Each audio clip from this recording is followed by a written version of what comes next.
어서오세요, 어서오세요. 서울 도봉구 창동 사는 불량주부 망치 부인이 운영하고 있는 생방송 시사수다방에 오신 것을 환영합니다.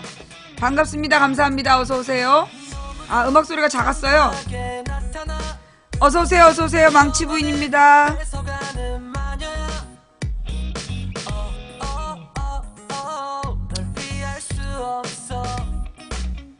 반갑습니다. 감사합니다. 아유, 어제 방송이 너무 지루하셨죠? 아유, 그 길고 긴 그냥 역사 얘기를 듣느라고 고생들 하셨어요. 예. 자, 참고로, 예, 우리 그 대선 토론 얘기들 절대 하면 안 돼요. 대선 관련해서는 절대 언급하시면 안 됩니다. 어서오세요, 어서오세요. 망치 부인이에요.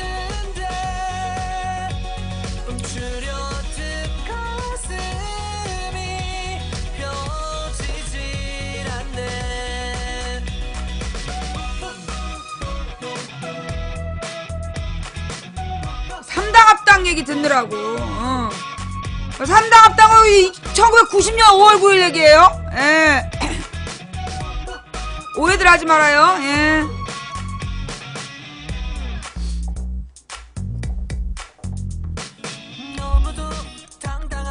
어서오세요, 어서오세요. 망치 부인입니다. 예.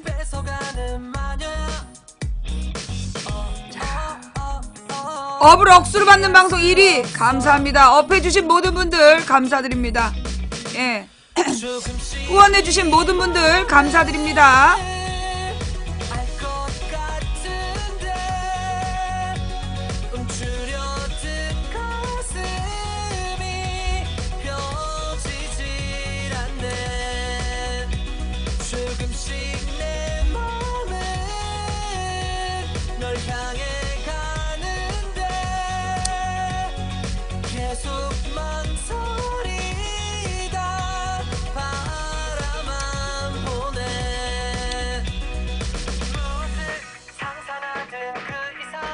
아, 삼당합당에 대해서요, 그 합의한 게 1월 22일이고 그 삼당합당 창당 기념일이 5월 9일.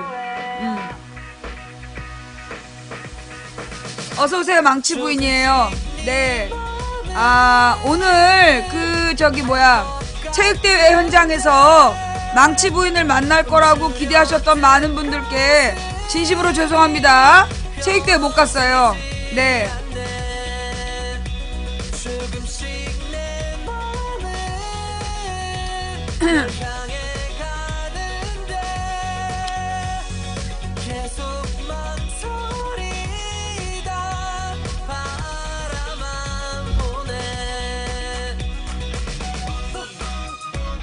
기다려봐봐. 내가 오늘 셀프 팩트 체크 할 거니까. 어서오세요, 어서오세요. 망치 부인입니다. 반갑습니다. 감사합니다. 어서오세요.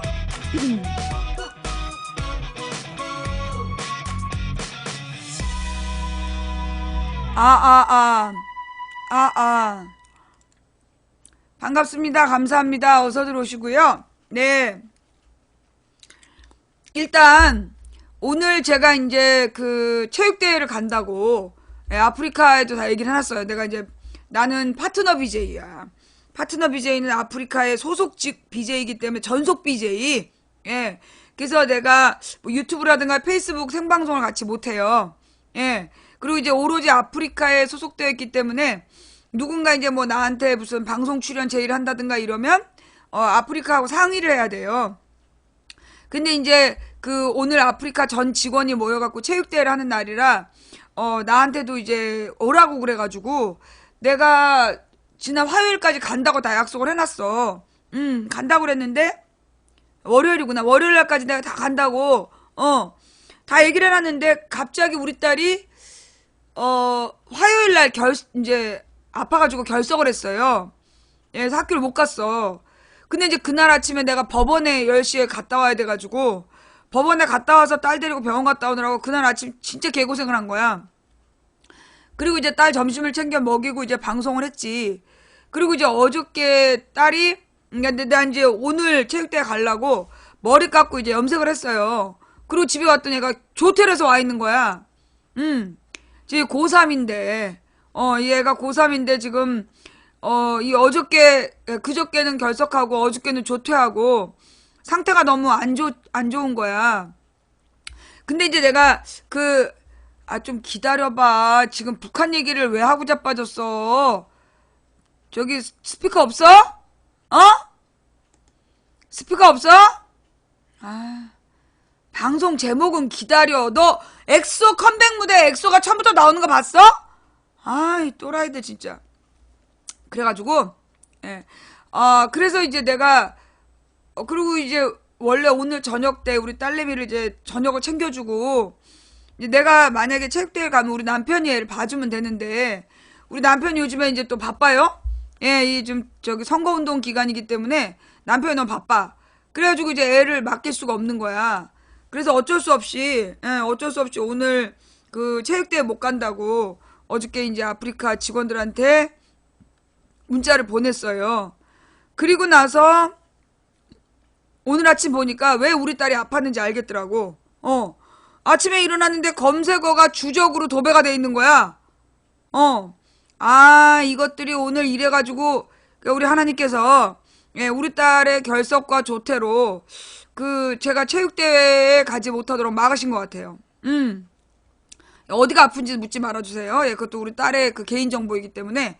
예.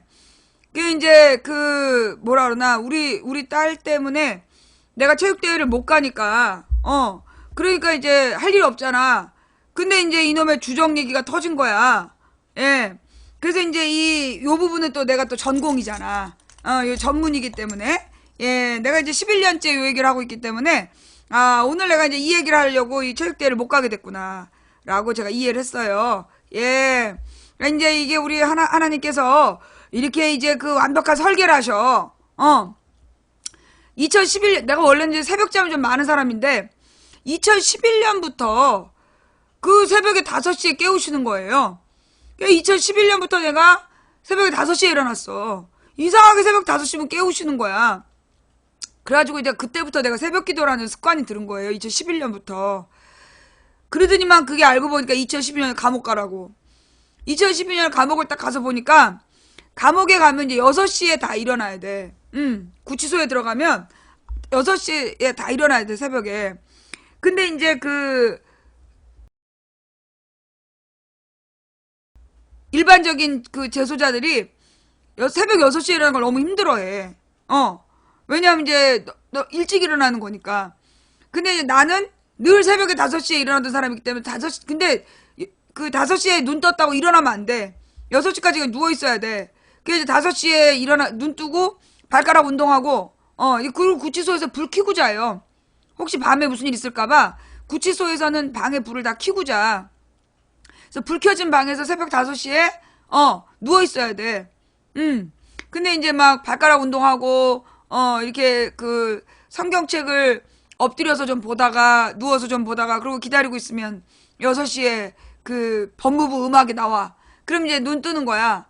나는 이제 그래서 이게 이제 11년부터 습관적으로 5시에 일어나니까 12년 겨울에 감옥 갔을 때 피곤한 줄 모르고 힘든 줄 모르고 지냈단 말이에요. 이번에는 우리 딸이 월요일까지 멀쩡했어, 진짜. 뭐 어디 아프다는 얘기 안 하고 애가 멀쩡했는데 갑자기 화요일날 아침에 애가 상태가 너무 안 좋아져갖고 못 간 거야, 학교를. 그래가지고 이제 법원 갔다, 병원 갔다, 바빴어요. 그리고 이제 괜찮을 줄 알았는데 어제 학교 갈 때까지도 괜찮았다고. 근데 이제 집에 머리하고 오니까 애가 집에 와 있는 거야. 그래서 이게 안 되겠구나. 근데 내가 저녁을 금식을 하잖아요. 이제 150일째 저녁 금식을 하고 있는데 내가 이제 오늘 가게 되면 거기 한 저녁 오후 늦게 도착하고 바로 저녁 시간이야.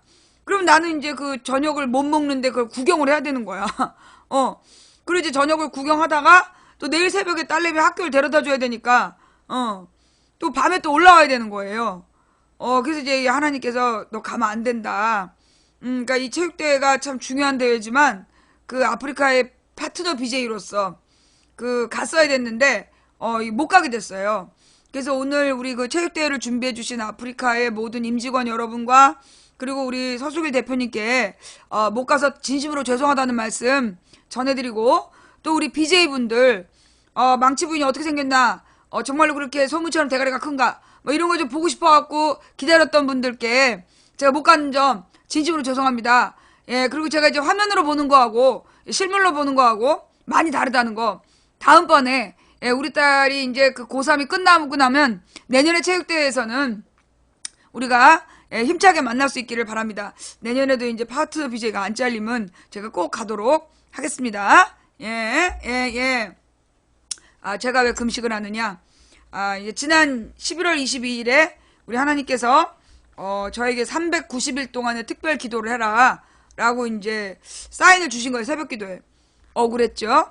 예, 그래서 그 작년 11월 22일부터 지금 이제 150일 동안 이제 새벽 기도와 저녁 금식을 하고 있어요. 저녁 금식은 뭐냐면 저녁 6시 이후에는 열량이 있는 건 아무것도 안 먹는 거야. 그리고 이제 배가 고프잖아. 그리고 이제 그러면 뭐 6시 이전에는 먹으면 되지 않냐? 근데 사실은 이제 저녁을 금식하기로 했으면 원래 아무것도 먹으면 안 돼요. 근데 이제 뭐 피치 못하게 먹어야 되는 상황들이 있으면 그래도 이제 6시까지는 딱 그 멈추고 6시 이전에는 뭐 먹더라도 6시부터 딱 멈추고 그리고 이제 보통은 점심 먹고 쭉 굶어요. 그리고 이제 물을 마셔. 물을 한 1000cc를 마셔요. 그래서 근데 처음에는 맹물만 마셨는데 요즘은 보니까 이제 이게 나트륨이 모자라면 팔다리가 저리더라고. 나트륨이 모자라서 그런지 혈액순환이 잘 안 되고 몸이 너무 막 피곤하고 늘어지는 것 같더라고요. 근데 이제 소금을 같이 먹으면 그 증세가 좀 사라지더라고. 그래서 소금을 먹을 때 또 아무 소금이나 먹으면 맛소금 이런 거 먹으면 안 되고 깨소금 이런 거 먹으면 안 돼요. 지난번에 깨소금이라고 새끼 내가 잡으면 내가 이제 삼족을 불러볼 걸 거야. 이제 천일염을 말린 거, 그러니까 천일염을 구운 거라든가, 예, 아니면 이제 그 천일염을 가지고 만든 소금들, 예, 이런 것들을 먹으면 그게 이제 좀 도움이 되더라고요. 그래서 요즘에는 이제 인산가, 인산염이라 그래가지고 인산가라는 데서 만든 소금이 있더라고요. 저도 그걸 먹고 있어요. 그런 가루 소금을 조금씩 먹고 있고, 그 다음에 또 뭐 어떤 분이 빗소금이라는 걸 보내주셔가지고 그것도 먹고 있고. 근데 참 이상한 게 소금물을 먹으면 토한다고 나는 어디서 들은 것 같아. 소금물을 먹으면 토한다고 들었는데 소금을 차라리 뜨거운 물이든 그러니까 따뜻한 물이든 차가운 물이든 소금을 타서 먹잖아요. 전혀 안 짜. 신기하게.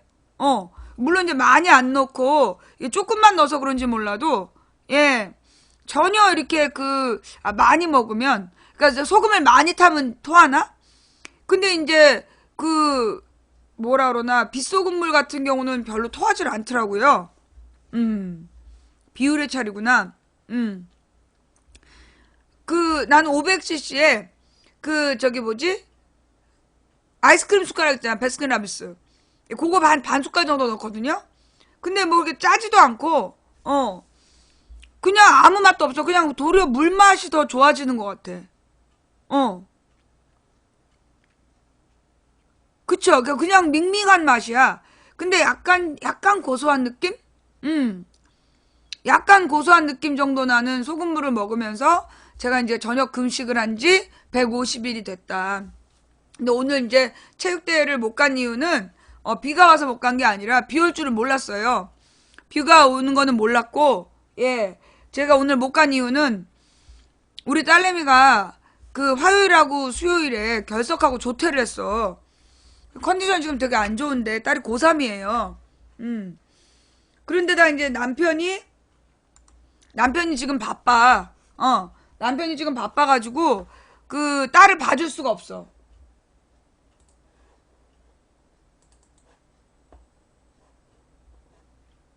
그래서 내가 어쩔 수 없이 오늘 못 갔어요. 예.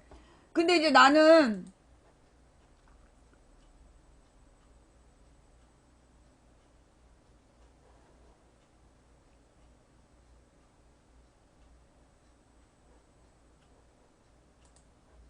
우리 딸이 왜 아픈가?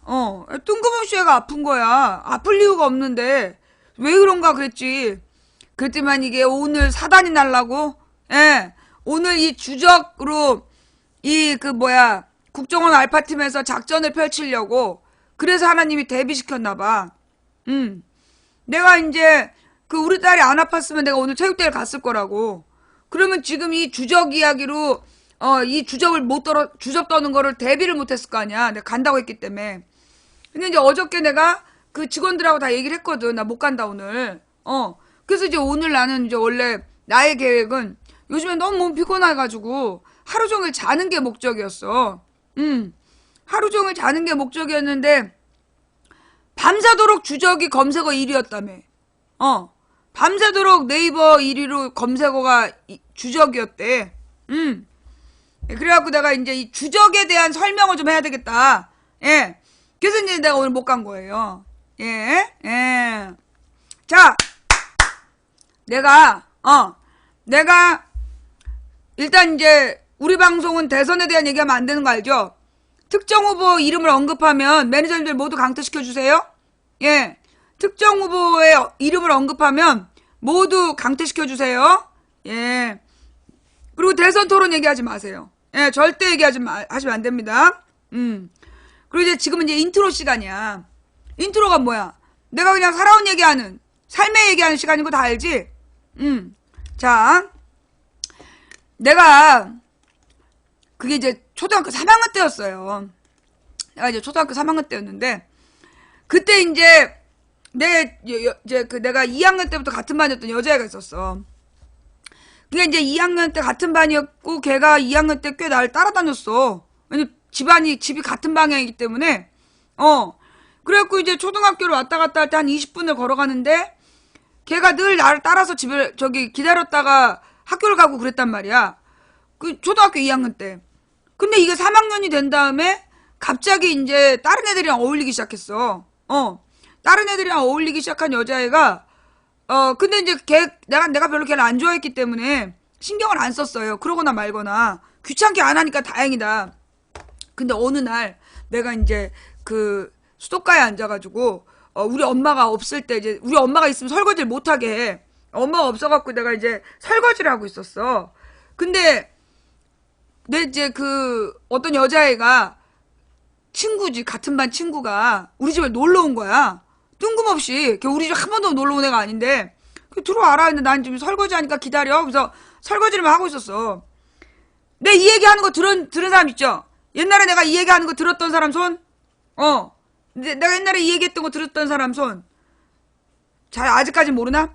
근데 이제 그 여자애가 무슨 얘기를 하냐면 너 그 고아라며 이러는 거야.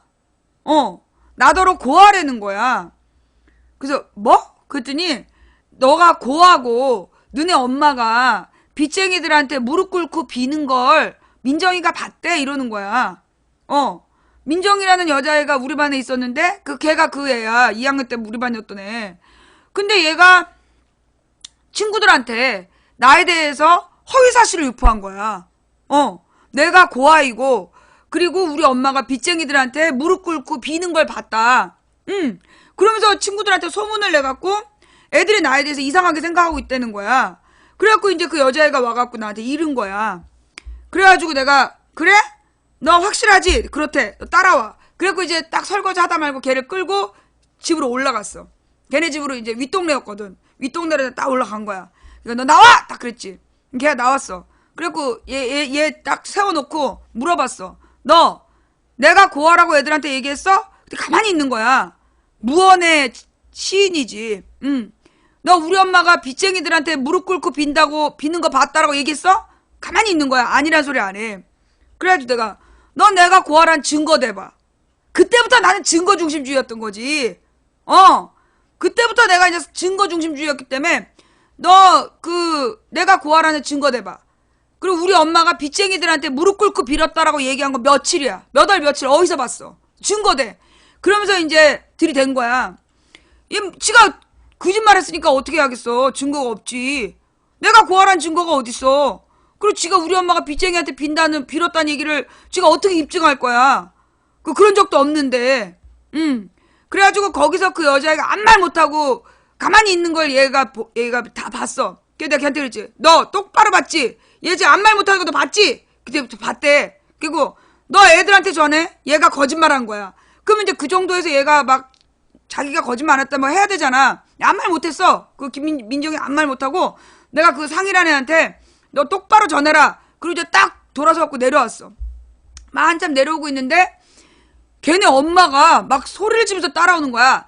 너 그냥 거기서 그러면서 막 때려 막 소리를 지면서 내려오시더니 나한테 막 그러는 거야. 너 왜 우리 민정이한테 뭐라 그랬어? 왜 우리 딸 왜 우는 거야? 하면서 막 나한테 따지는 거야. 어린 나한테. 그래서 내가 그때 이 천부적 연기력이 딱 나오는 거지. 민정이가요. 내가 고아라고 친구들한테 얘기하고 우리 엄마가 빚쟁이들한테 빌었다고 거짓말로 얘기를 해서 친구들이 절 다 그렇게 알고 있대요. 그래서 울었어. 걔네 엄마가 내가 인연을 쫙 도로 뛰어 올라가더라고. 그래가지고 이제 한번 뒤져봐라. 그리고 이제 집으로 왔지. 그게 내가 이제 3학년 때 겪은 일이야. 예. 근데 그러고 나서 얼마 안 됐어. 근데 그 민정이하고 그 반장 새끼하고 되게 친했단 말이야. 그 바가지 머리 그 반장 새끼. 근데 그 반장 새끼가 왜 나한테 시비를 걸었는지 난 지금도 이해를 할 수가 없어. 어느 날 이 반장 새끼가 나한테 뒷산으로 오라는 거야. 근데 이제 지금 우리 이제 상삼동에 보면 이제 그 신창 아파트라고 있어. 그 신창 아파트가 있던 데가 옛날에 그냥 이렇게 나지막한 그 산이었어. 그래서 애들이 거기서 다 놀았어. 뭐 전쟁놀이도 하고 주로 난 전쟁놀이 했는데 거기서 막 놀았단 말이야. 근데 뒷산으로 오라는 거야. 근데 막 그래갖고 이제 한판 뜨는 거였지. 맞짱을 뜨자고 오래. 그래갖고 왜 싸움이 났는지도 모르는데 그래 가지. 그리고 내가 갔어. 그럼 여기서 맞짱을 뜬다는 건 뭐야? 지랑 나랑 1대1로 다이다이로 붙는 거잖아. 근데 이 재수없는 새끼, 이 새끼가 원래 되게 썰렁했어. 뭔 농담을 해도 진짜 막 그 분위기 파악 안 된 농담 있잖아. 코미디언 흉내를 내도 재미가 없고 뭔 말만 하면 진짜 그 어색하고 썰렁한 그런 새끼였단 말이야. 와, 근데 이 썰렁한 반장 새끼가 나를 불러갖고 이제 산 위로 부른 거야. 그래 딱 갔는데 이 씨발놈이 붙었으면 이게 1대1로 붙어야 되는 거 아니야. 근데 이 썩을놈 새끼가 세상에 애들을 데리고 온 거야. 집 꼬붕들을. 그리고 3대1로 붙었어. 3대1로 딱 붙는데 이 새끼가 딱 하나가 있고 그러면 이제 지랑 나랑 중심이 돼서 싸우고 나머지는 이제 그 증인으로 있어야 되는 거잖아. 근데 이 새끼들이 동시에 다 때리는 거야. 나를.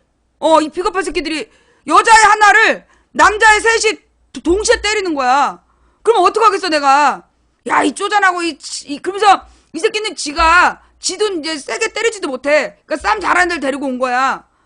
그래갖고 내가 이제 그 중에 한 놈을 잡고 제일 먼저 잡힌 놈이지. 걔를 딱 잡고서는 계속 걔만 집중적으로 때린 거야. 걔만 계속 집중적으로 때리니까 근데 그게 해가 질 때까지 싸웠어. 해가 질 때까지. 그래서 날이 어둑어둑해질 때까지 싸웠다고. 그러면서 이제 한 놈을 막 두들겨 팼더니 걔가 이제 코피가 났어. 그러니까 그 새끼가 딱 코피를 보더니 엄마 하면서 울기 시작한 거야. 근데 초등학교 때는 코피가 먼저 흘리면 지는 거고 먼저 울거나 코피가 나면 지는 거야. 걔 한 놈이 나도 막 그때 얼굴에 멍이 들고 아니요 엄청 이제 3대1로 붙었으니까 당연히 막 얼굴이 시퍼렇게 멍들고 주먹 싸움을 했으니까 그래 이제 그 새끼가 막 울었지. 그래 이제 그 새끼 이제 울고 그다 이 새끼가 자기 학원 가야 된다고 학원 가방 들고 튄 거야 반장이. 야, 이 썩을놈 새끼들. 그래놓고 다음날 반장이 이경선 이겼다고. 어이가 없어서. 야, 그게 이긴 거냐 새끼들아? 3대1로 붙는 게 맞짱이야? 이 비겁한 새끼들 진짜. 이게 룰이라는 게 있는 거지. 주먹 세게. 아니 후보 얘기가 왜 나와?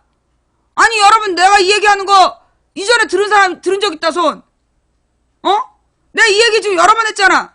이거 여러 번 들었다 손. 이거 내 옛날 얘기야.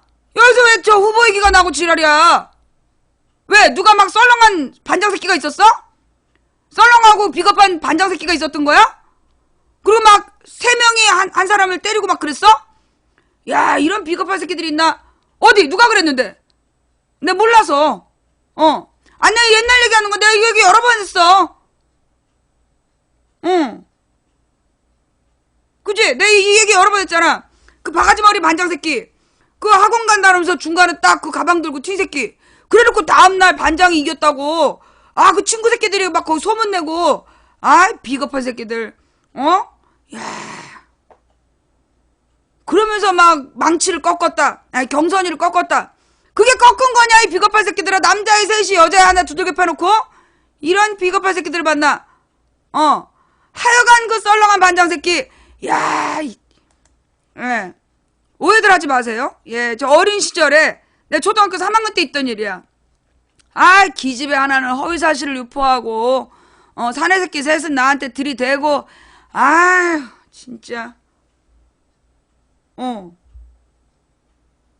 내 이 얘기 여러 번 얘기했지. 나 고하라고 얘기해갖고 내가 증거 까라고. 증거 까라고 내가 책임지라고 막 그랬던 이야기 내가 여러 번 얘기했잖아요. 아니야, 초등학교 3학년 때부터 좀 남달랐거든, 내가. 여러 번 얘기했어요, 이거. 나의 뒤에 실화야 있었던 일이야. 기억들 나지? 인트로야, 인트로. 왜 그렇게 민감해? 왜 막 화내고 그래? 무슨 일 있었어? 무슨 일 있었어? 설마 뭐 여자 하나가 막 그 허위사실 유포하고 남자애 셋이 한 사람 두들겨 패고 막 그런 비겁한 일이 있었던 거야? 그럴 리가 없잖아. 아이, 초등학교 3학년들이 하는 짓을 누가 다 큰 어른들이 했겠어? 아니지? 너무 예민하게 굴고 그러지들 마.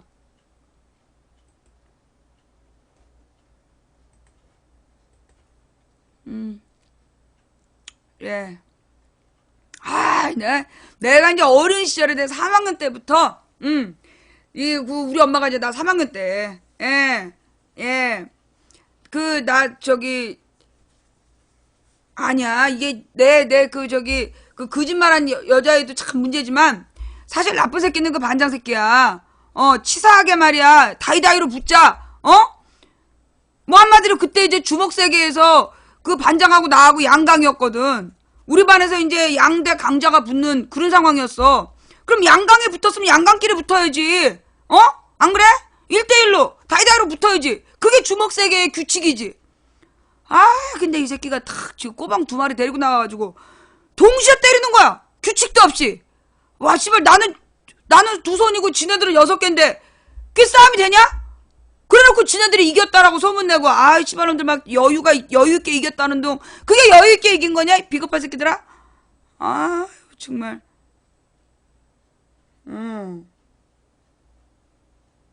하여간 그 시절엔 그랬어. 그 새끼 지금 어디서 뭐하고 있나 몰라. 썰렁한 반장 새끼. 바가지 머리. 예. 나 옛날 얘기한 거야. 하하. 웃기지? 예. 아니, 인생 얘기하는데 왜 그래? 하하. 여유 있어 보이잖아. 예. 내가 이제 초등학교 3학년 때 또 다른 일이 있었어. 초등학교 3학년 때 딴 얘기야. 진짜 딴 얘기. 그냥 있었던 옛날 얘기. 우리 엄마가 이제 초등학교 3학년 때 날 붙들고, 야, 너 엄마 아빠가 갑자기 죽으면 너 어떡할 거냐? 와, 이 10살짜리 붙들고 우리 엄마 아빠가 진짜 강하게 단련시킨 거지, 나를. 엄마 아빠가 갑자기 죽으면 어떡할 거냐? 그래서 내가 그랬지. 그 집이 우리 거죠? 우리 거래. 집을 딱 팔아서 은행에다가 그 돈을 맡겨놓고 이자를 받아서 우리 내남매가 공부를 마치겠다. 내 10살 때 딱 그 얘기를 한 거야. 우리 엄마가 그때부터 설거지를 못하겠어. 설거지 못하게 하고 그 뒤로 이제 대출금이 얼마다 뭐 이런 거, 대출금이 얼마고 뭐 이런 얘기를 하면서 집안의 대소사를 의논하기 시작하셨죠. 예. 왜 우리 엄마가 이제 그 뒤로는 나를 딸이라고 얘기 안 했어. 동네 사람들한테도, 아유, 그 집에 아들이 좀 가만히 있었어. 우리 엄마 참 비겁했지. 이게 가만히 있는 거야. 내가 굳이 우리 딸이라고 얘기를 안 하고, 동네 사람들이 아들이라고 오해하면 그냥 그러려니 가만히 있는 거지. 내가 그렇게 비겁한 모습을 또 한 번 본 적 있었어. 근데 이제 우리 신랑이 구의원 처음 출마했을 때, 구의원 처음 출마했는데, 내가 이제 그때 학원 강사를 하다가 갑자기 이제 신랑을 도우러 갔단 말이야. 근데 나는 맨날 청바지 티셔츠만 입고 다녔기 때문에 옷이 없었어. 그리고 이제 개량 한복을 사서 입고 선거운동을 했다? 근데 이제 이 개량 한복이라는 게 약간 좀 펑퍼짐하잖아. 그게 이제 동네 소문이 난 거야. 어메, 저기 색시가 만삭의 몸을 이끌고 선거운동을 하는데 너무 불쌍해 보였다고. 임신 안 했을 때야. 근데 동네 사람들이 막 이제 만삭의 몸을 이끌고 막 이런 얘기를 하니까 우리 신랑이 처음엔 아니에요. 임신한 거 아니에요. 이랬대. 근데 사람들이 전부 다 임신한 게 아니면 이랬다는 거야. 그게 이제 그다음부터 가만히 있었대. 아니란 얘기를 안 하고 그냥 가만히 있었다는 거야. 그래가지고 이제 당선된 다음에 동네에 흉흉한 소문이 도는 거야. 아유, 그 새댁이 그 선거운동하다 애기가 잘못된 모양이라고. 배가 홀쭉하게 들어갔더라고. 아닌데! 근데 신랑한테 왜 이게 무슨 일이냐? 예, 그랬더니만 이제, 아니, 동네 사람들 자꾸만 만삭에 몸을 이끌고 이러는데, 똥배예요 얘기하는 것도 참 그래가지고 가만히 있었다. 야만 니가 이렇게 가만히 있으면 어떡하냐. 예, 그러면서 이제 내가 이제 막 따졌던 그런 기억이 있고, 또 하나는, 그러면 나는 침묵한 적이 없냐? 나도 침묵한 적이 있죠. 때는 바야흐로 먼 옛날 1990년이었어. 1990년 3월에 우리 신랑이 나한테 이제 사귀자고 얘기를 해가지고 그래서 이제 사귀기로 했잖아. 근데 그때 얘가 나한테 물어본 거야. 너 재수 안 했지? 그럼 난 재수 안 했지. 난 89년에 졸업하고 89년에 입학했어. 그러니까 이제 내가 걔가 나한테 분명히 재수 안 했냐고 물어봤고 난 재수 안 했다고 얘기를 한 거야. 그리고 이제 나중에 이제 5년인가 6년인가 사귀고 나서 결혼을 했잖아. 결혼을 해갖고 이제 얘가 딱 혼인신고서를 쓰러 갔는데 갑자기 쓰고 와가지고 네가 왜 나보다 한 살이 많어? 막 이러는 거야. 그래서 나 원래 한 살 많어. 했더니 너 재수 안 했다며? 나 재수 안 했지. 근데 왜 한 살이 많니? 나 고등학교 4년 다녔잖아. 그때 왜 말을 안 했니? 네가 나한테 고등학교 4년 다녔냐고 안 물어봤잖아. 네가 나한테 재수했냐고 물어봤지. 나한테 고등학교 4년 다녔냐고 안 물어봤다.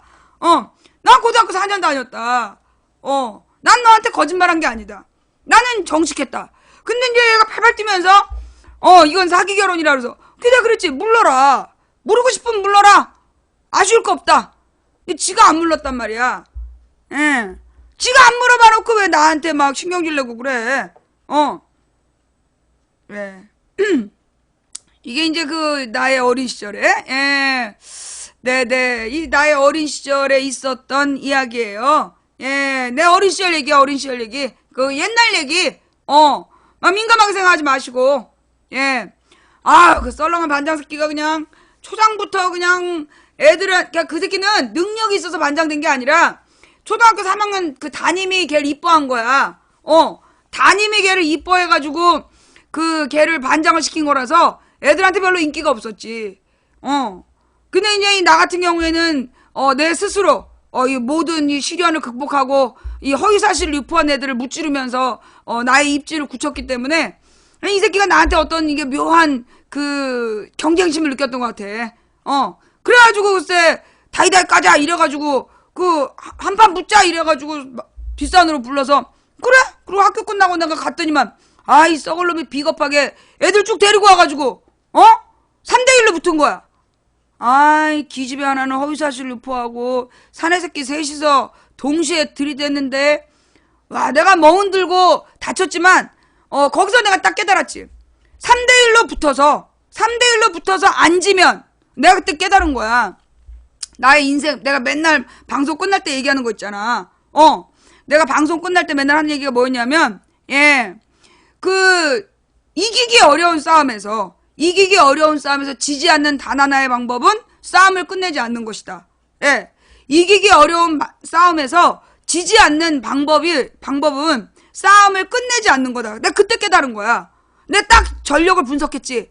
요 반장새끼 이 새끼는, 지는 뒤로 싹 빠져있고, 이 둘을 보내갖고 싸우는 거야. 지는 싹 빠져있고, 두 명한테 막 나를 공격하게 시키는 거지. 이 비겁한 새끼. 그러니까 이제 저 새끼한테는 갈 수가 없어. 근데 한 놈은 강자야. 이 새끼 하나는 싸움을 잘한 놈이야. 그렇다면 여기서 딱 봐야 돼. 가장 약한 고리를 물고 늘어지는 거지.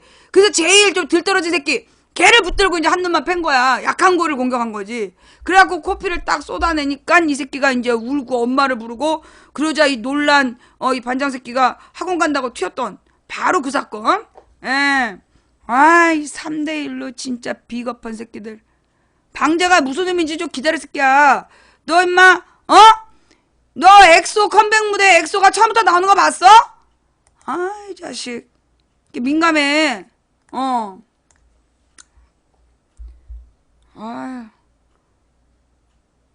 이 얘기 들었던 기억 나지? 여기 들었던 기억 나죠? 내가 여러 번 얘기했어, 여러 번. 예. 아, 진짜, 그날이 생각나는데, 내 지금도 그때가 잊혀지질 않아. 야, 이 비겁한 자식들이 말이야. 그리고 다음날, 여유있게 반장이 경선이 꺾었다고 소문내고 말이야. 그게 여유있게 꺾은 거냐, 이 비겁한 새끼들아? 아이, 들떨어진 새끼들. 예.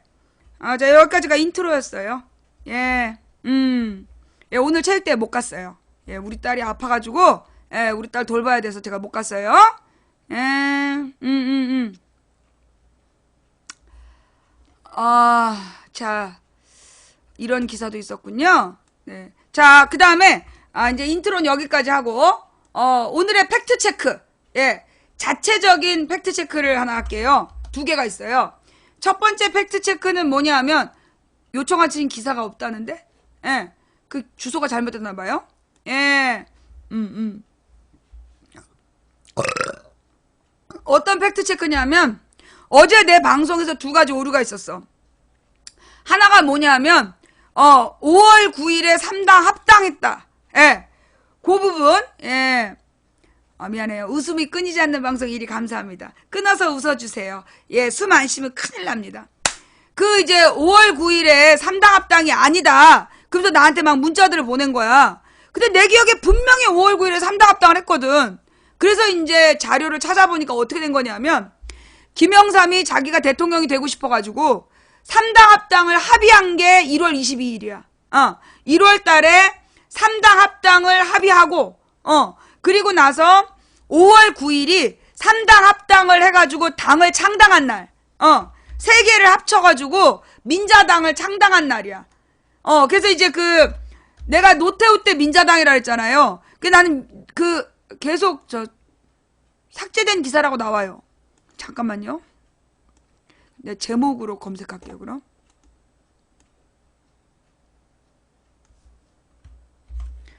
예. 어떻게 된 거냐면, 노태우가 그 당시에 민정당의 총수였고, 민정당의 총재였고, 그리고 공화당의 김종필, 그 다음에 김영삼이 통일민주당, 예, 김영삼의 통일민주당, 그 다음에 김종필의 신머시기 공화당, 그리고 노태우의 민정당, 요 3당이 1월 달에 이제 3당을 합치자라고 합의를 하고, 그해 5월 9일에, 90년 5월 9일에 민자당을 창당한 거야. 3당을 합당해서. 3당을 합당해서 5월 9일에 창당한 날이에요. 그러니까 5월 9일에 3당 합당한 게 아니다. 그렇게 얘기하면 안 되는 거지. 왜냐하면 이제 3당 합당을 해서 5월 9일이 이제 창당하고 창당식을 한 날이야. 공식적으로. 예. 그래서 우리가 해마다 5월 9일에 싸웠던 기억이 나. 그래서 오구투쟁 이러면서. 야, 내가 그거를,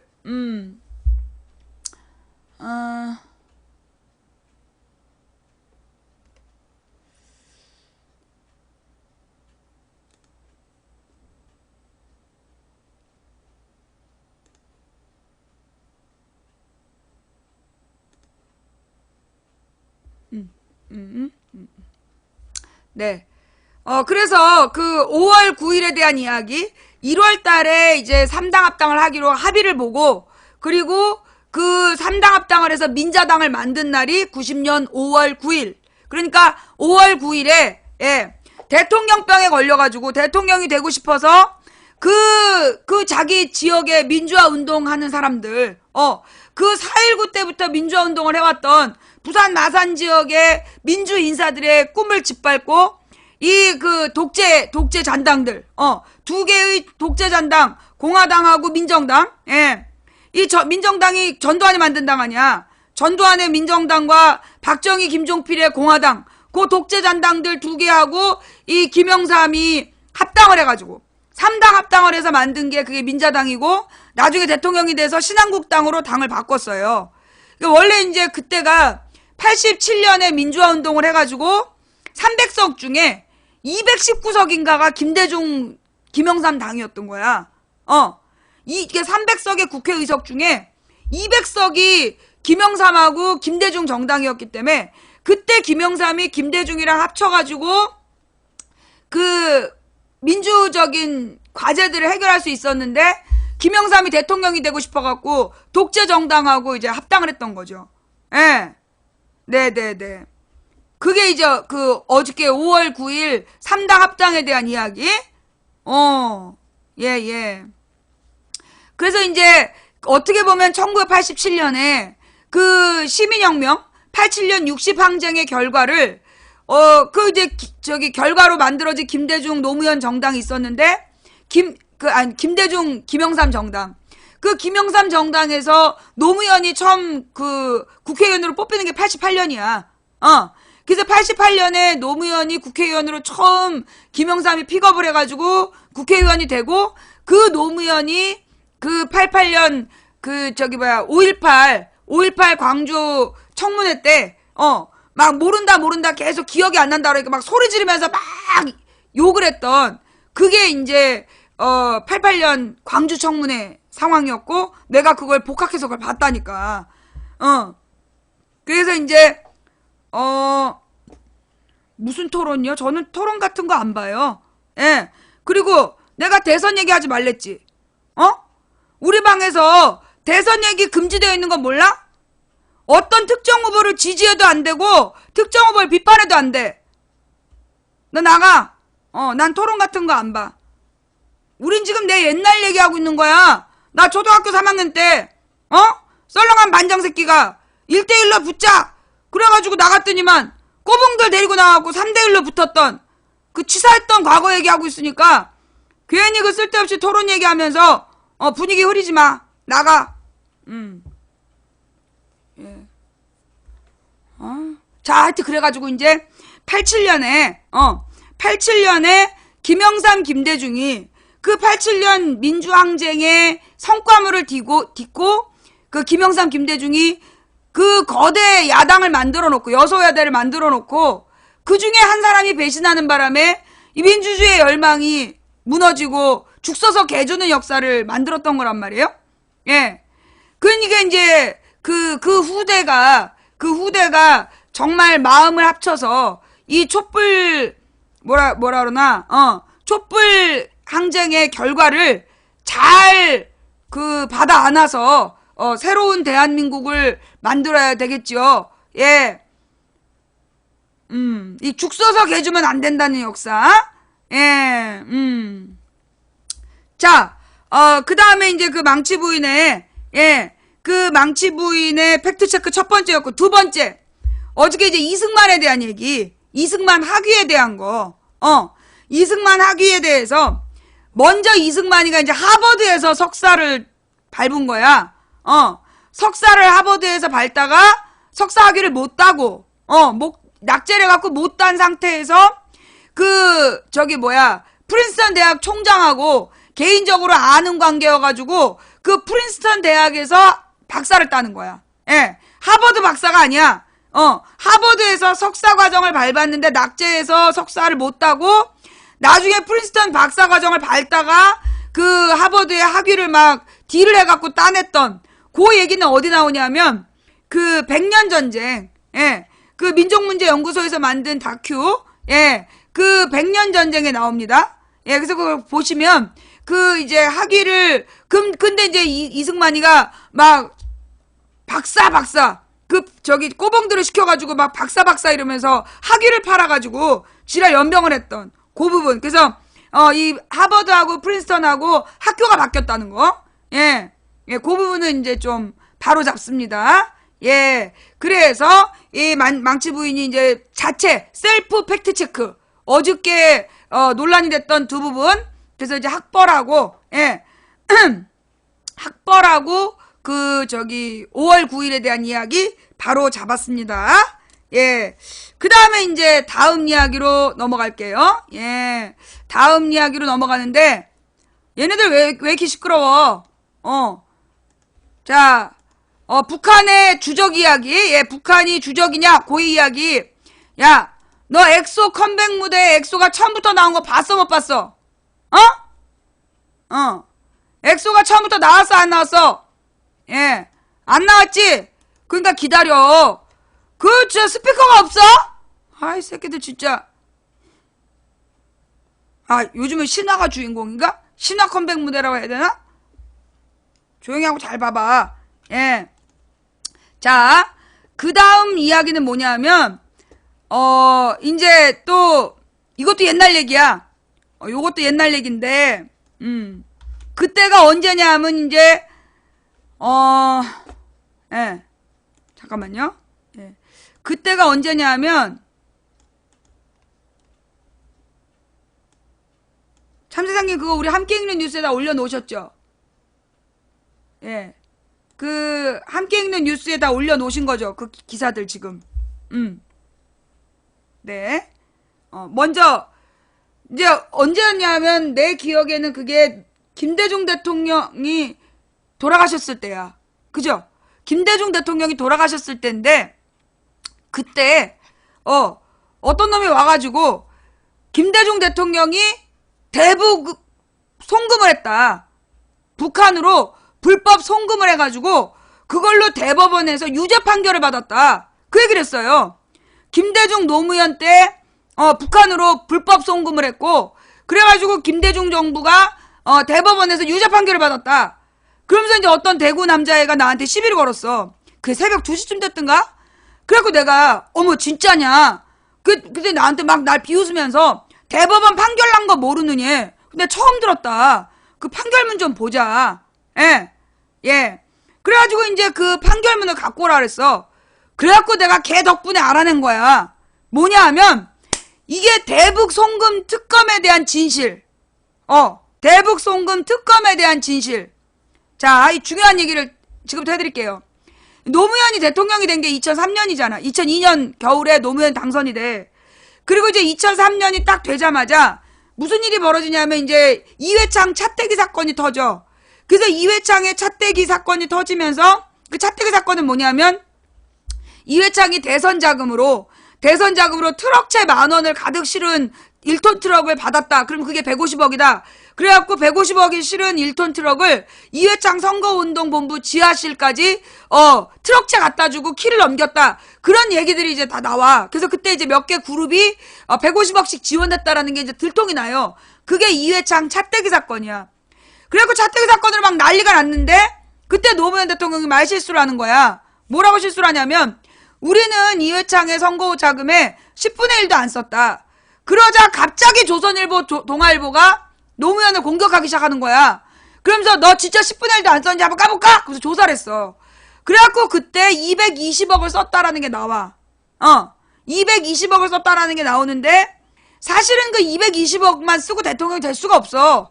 근데 이제 아껴 쓰고 주로 자원봉사라고 이래가지고 이제 그 220억이 잡힌 거야. 그러니까 이제 그때 이회창이 차떼기로 쓴 게 1000몇십억이었어. 1000억이 하여튼 넘었는데 이회창보다 5분의 1인데 10분의 1이 안 된다고 거짓말했다. 네 말에 책임을 지라면서 노무현 그만두라고 막 이런 거야. 그래서 이제 노무현 대통령이 궁지에 몰려있는데 그때 안희정이 자기가 모든 걸 책임지고 감옥으로 가. 그래서 이제 대선 자금 얘기가 일단락이 되는 거야. 그때 얘네들이 다시 들고 나온 얘기가 뭐냐면 김대중 때 북한으로 불법 송금이 갔다. 그러면서 김대중 때 넘어간 불법 송금에 대해서 대북 송금에 대해서 특검을 해라. 이 한나라당이 노무현을 치는 거야. 그게 처음부터 뭘 목적으로 한 거냐면 호남하고 영남의 민주 세력을 가르려는 목적으로 한나라당에서 이간질 목적으로 그건 던진 거예요. 그때가 한나라당이 아니라 하여튼 한나라당으로 당명을 바꿨을 때지. 바꾸기 전이었나? 하여튼 바꾸는 그 시점이야.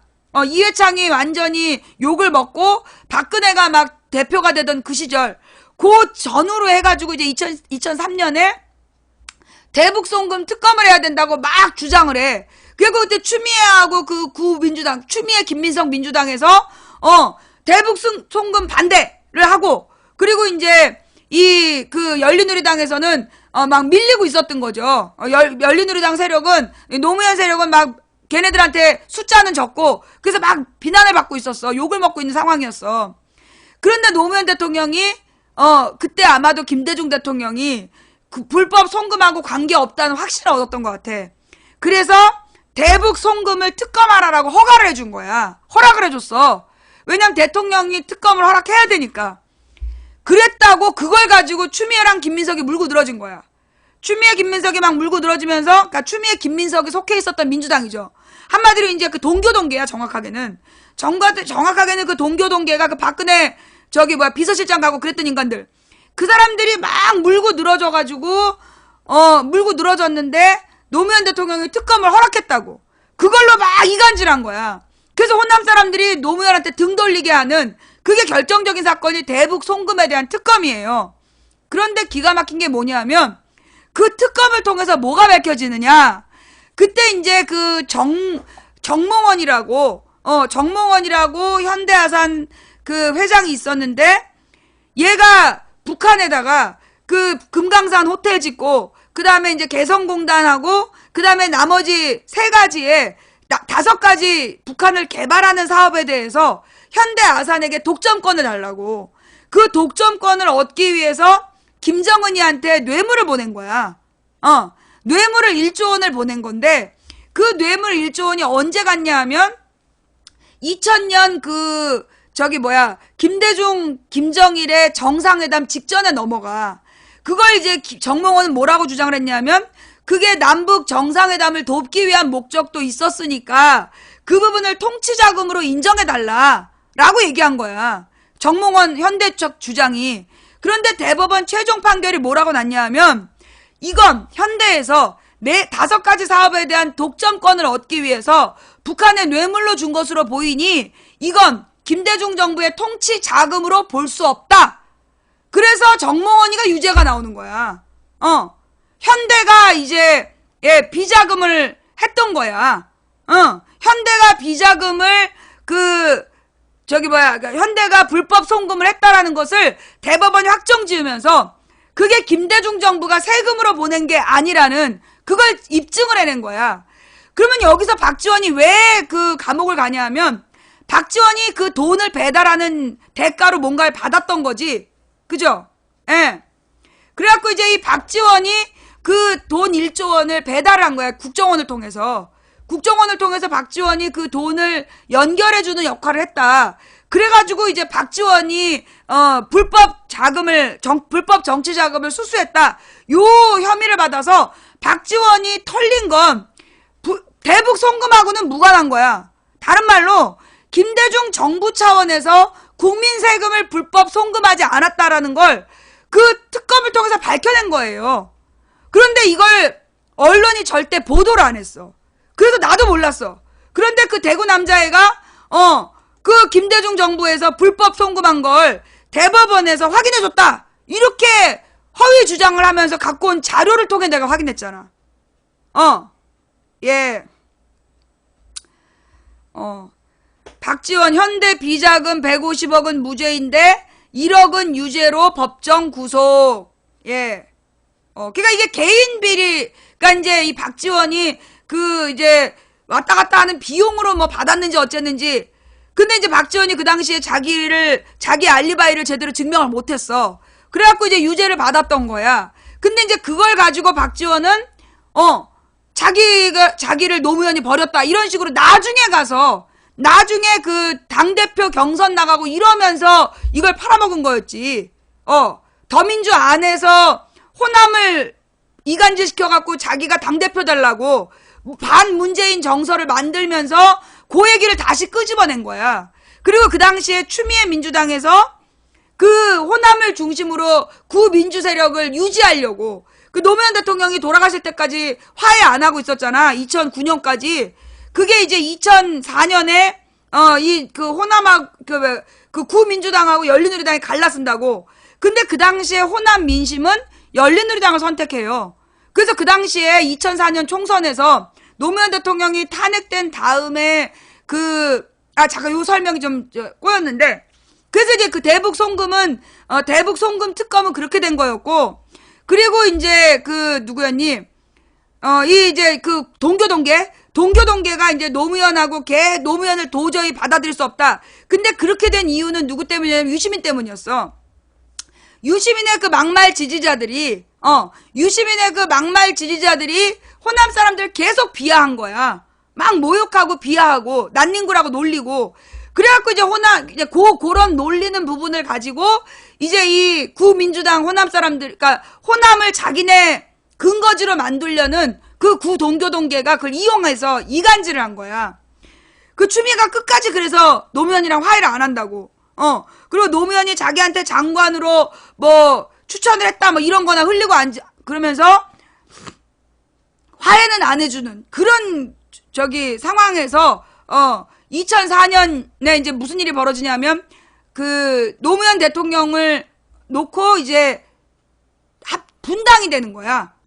그래서 노무현 대통령을 흔들지 말아야 된다는 파와 그 다음에 노무현 용서할 수 없다. 뭐 이런 애들이 이제 막 싸움이 붙어. 그때 이제 친노무현 쪽 사람들이 42명이 분당을 해. 근데 이제 그때 분당하면 안 된다. 어떻게든지 같이 가야 된다라고 얘기했던 게 김근태 의원이야.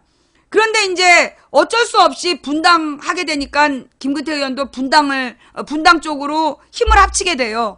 그래서 김근태 의원이랑 박영선이랑 이종걸이 열린우리당으로 넘어오면서 42명의 그 열린우리당이 메이저가 되는 거야. 숫자는 작지만. 구민주당은 남고 107석인가 하여튼 구민주당이 남고 42석의 열린우리당이 분당을 하는 바람에 이걸로 이제 구민주 세력이 더 노무현을 미워하는 거지. 노무현 세력이 나갔다고. 그러면서 이제 거기서 또 이제 한판 갈라지고 그래서 42명의 열린우리당만 있는데 노무현 탄핵안이 나오는 거야. 그러니까 이제 추미애 민주당이 그 한나라당, 박근혜 한나라당과 합심해가지고 노무현을 탄핵하는 거예요. 얘기가 그렇게 되는 거야. 그리고 나서 그 2004년 총선을 치렀는데 호남에서 분노해가지고 열린우리당을 싹 뽑아준 거야. 그래서 구민주당이 호남에서도 몇 자리 차지를 못해. 몇 석 차지를 못하고 추미애도 떨어졌던가 하여튼 그래. 그리고 2008년 국회의원 선거를 할 때 그 이제 그러고 나서 2004년에 열린우리당이 됐다가 그게 이제 2006년부터 노무현을 재벌들이 버리고 이 참여정부에서 그 뭐라 그러나 신자유주의를 포기했더니 재벌들이 막 밟기 시작한 거야. 그래서 이제 2006년부터 노무현 대통령이 막 욕을 먹고 그러니까 이제 그때 친노라고 막 호남하고 갈라치기 했던 그 말썽꾸러기들 얘네들이 다 뭐 뿔뿔이 흩어져 누구는 손학규한테 가고 누구는 정동영한테 가고 그래서 지랄들하면서 다 가버렸어. 그 노무현 대통령이 되게 고독해 있는 상황이었다고. 그때 김한길이가 이제 당을 깨기 시작해. 그래서 2007년에 당을 3번인가 4번을 깨요. 3번인가 4번 당을 깨가지고 그 민주당이라는 이름을 잊어버리는 거야. 그러니까 민주당이라는 거는 거의 이제 국회로 입성을 못했고 그 다음에 열린우리당이 이제 깨지면서 민주당이라는 이름을 얻기 위해서 3번 4번 이제 당을 깨고 합치고 이러는 과정에서 민주당이라는 당명을 가져오기 위해서 추미애를 받아들여. 그래서 추미애가 2008년에 슬그머니 민주당으로 들어오게 되는 거야. 그리고 그 민주당 몫으로 자기가 환노위원장이 된 다음에 그 환노위원장의 지위를 가지고 민주당 쪽 사람들을 못 들어오게 한 거야. 민주당 못 들어오게 하고 그리고 한나라당 애들만 데리고 앉아가지고 노동학법을 통과시켰어. 복수노조법을. 그게 추미애의 과거야. 그런데 그 김어준이가 추미애에 대해서 작년 8월 달에 거짓말한 거 아니야. 혼자서 노무현 탄핵을 반대했다는 둥. 그랬던 여자가 이제 추미애였다. 그리고 하여튼 이제 그게 이제 그 시절의 역사였고, 그래서 이제 대북 불법 송금이라는 건 누가 한 거냐? 현대에서 한 거야. 현대가문에서, 예. 그리고 추미애는 노무현 탄핵 찬성했어. 민주당에서 9명인가가 그 반대를 했어요. 탄핵 반대를 했어. 구민주당에서. 그 9명 중에 8명은 끝까지 반대하고 투표를 참가 안 했는데, 추미애는 가서 탄핵 찬성표 던졌어. 그런데 끝까지 탄핵 찬성 안 했다고 혼자서 탄핵을 반대했다고 그 김어준이 방송으로 거짓말한 거잖아. 그래갖고 문재인 팬들이 속아가지고 추미애 지지해 준 거야. 이번에도 추미애가 결정적일 때 막 김민석이한테 잘해달라고 막 그래가지고 또 막 흉흉해지고 그랬었잖아요. 자, 일단 후보 얘기하면 블랙이야. 예. 그래서 이제 대북 송금이라는 건 그 당시 한나라당이 일부러 호남하고 노무현 세력을 갈라치게 하려고, 호남과 노무현 세력을 갈라치게 하려고 이슈로 만들었던 게 대북 송금 특검이었고, 그 대북 송금 특검을 하고 결국 재판 과정에서 김대중 정부에서 돈이 넘어가지 않았고, 이거는 통치자금이 아니다라는 대법원 판결을 받아낸 사건이야. 자, 그러면 김대중 대통령 입장에서는 노무현 대통령의 대북 송금 특검이 고맙겠냐, 안 고맙겠냐? 고맙겠어, 안 고맙겠어? 고마운 거야. 김대중 대통령이 불법으로 국민 세금을 넘겨줬다고 한나라당에서 계속 허위사실 유포했는데, 그게 대법원을 통해서 그러지 않았다라는 게 밝혀진 거예요. 그런데 그게 그럼 김대중 대통령 입장에서 그게 노무현 대통령을 미워할 사유가 안 되잖아. 박지원이는 자기가 받은 돈 때문에 감옥을 갔고, 박지원한테는 그게 분노가 될지 몰라도 김대중 대통령의 명예는 훼손되지 않았어. 예. 그런데 그걸 끝까지 딱 섞어가지고 말이야. 자기가 감옥 간 건데 김대중 대통령이 모욕당했다라고 거짓말을 한 거야. 그러면 자, 이 대북 송금 사건, 대북 불법 송금은 잘한 일일까요, 못한 일일까요 했을 때, 그거는 공과 가가 있는 게 아니야. 그건 현대가에서 김정일이한테 뇌물을 준 거야. 그러니까 그건 잘못이라고 얘기해야 되는 거예요. 근데 공과 과가 있다라고 누군가 얘기를 한다면 그건 몰라서 그래. 불법 송금 문제에 대해서 불법 송금, 이게 북한으로, 여기서 여러분들이 구분을 해야 돼요. 뭘 구분해야 되냐면, 개성공단을 만든 돈은 불법 송금이 아니야. 여러분, 예? 개성공단을 만든 돈은 불법 송금이 아니에요. 대북 불법 송금은 김정일한테 현대가에서 줬던 1억 원의 뇌물을 말하는 거야. 그걸 구분을 해야 돼. 예. 이거 처음 들었어요? 요 얘기 지금 처음 들으시는 분. 다시 한번 설명할게요. 당시 또 무슨 일이 있었냐면, 어떤 무슨 무명의 변호사가, 미국의 헤리티지 재단에서 연구 보고서가 나왔다. 김대중 노무현 때 어마어마한 불법 자금이 북한으로 넘어갔고, 거기에 대해서 자기한테 자료를 넘겨주기로 했다. 그러면서 김대중 대통령의 장례식이 끝나면 김대중 대통령을 고소하겠다. 이러면서 어떤 놈이 인터뷰를 해. 그러자 이걸 이제 조선일보 찌라시들, 가짜뉴스들이 막 그러니까 그 인터넷 찌라시들이 퍼돌린 거야. 내가 누구야? 그래? 그러면 그 헤리티지 원본 좀 보자. 그래가지고 이제 미국에서 공부하고 온 후배를 시켜서 그 원본을 띄워. 그래갖고 그 내용을 가지고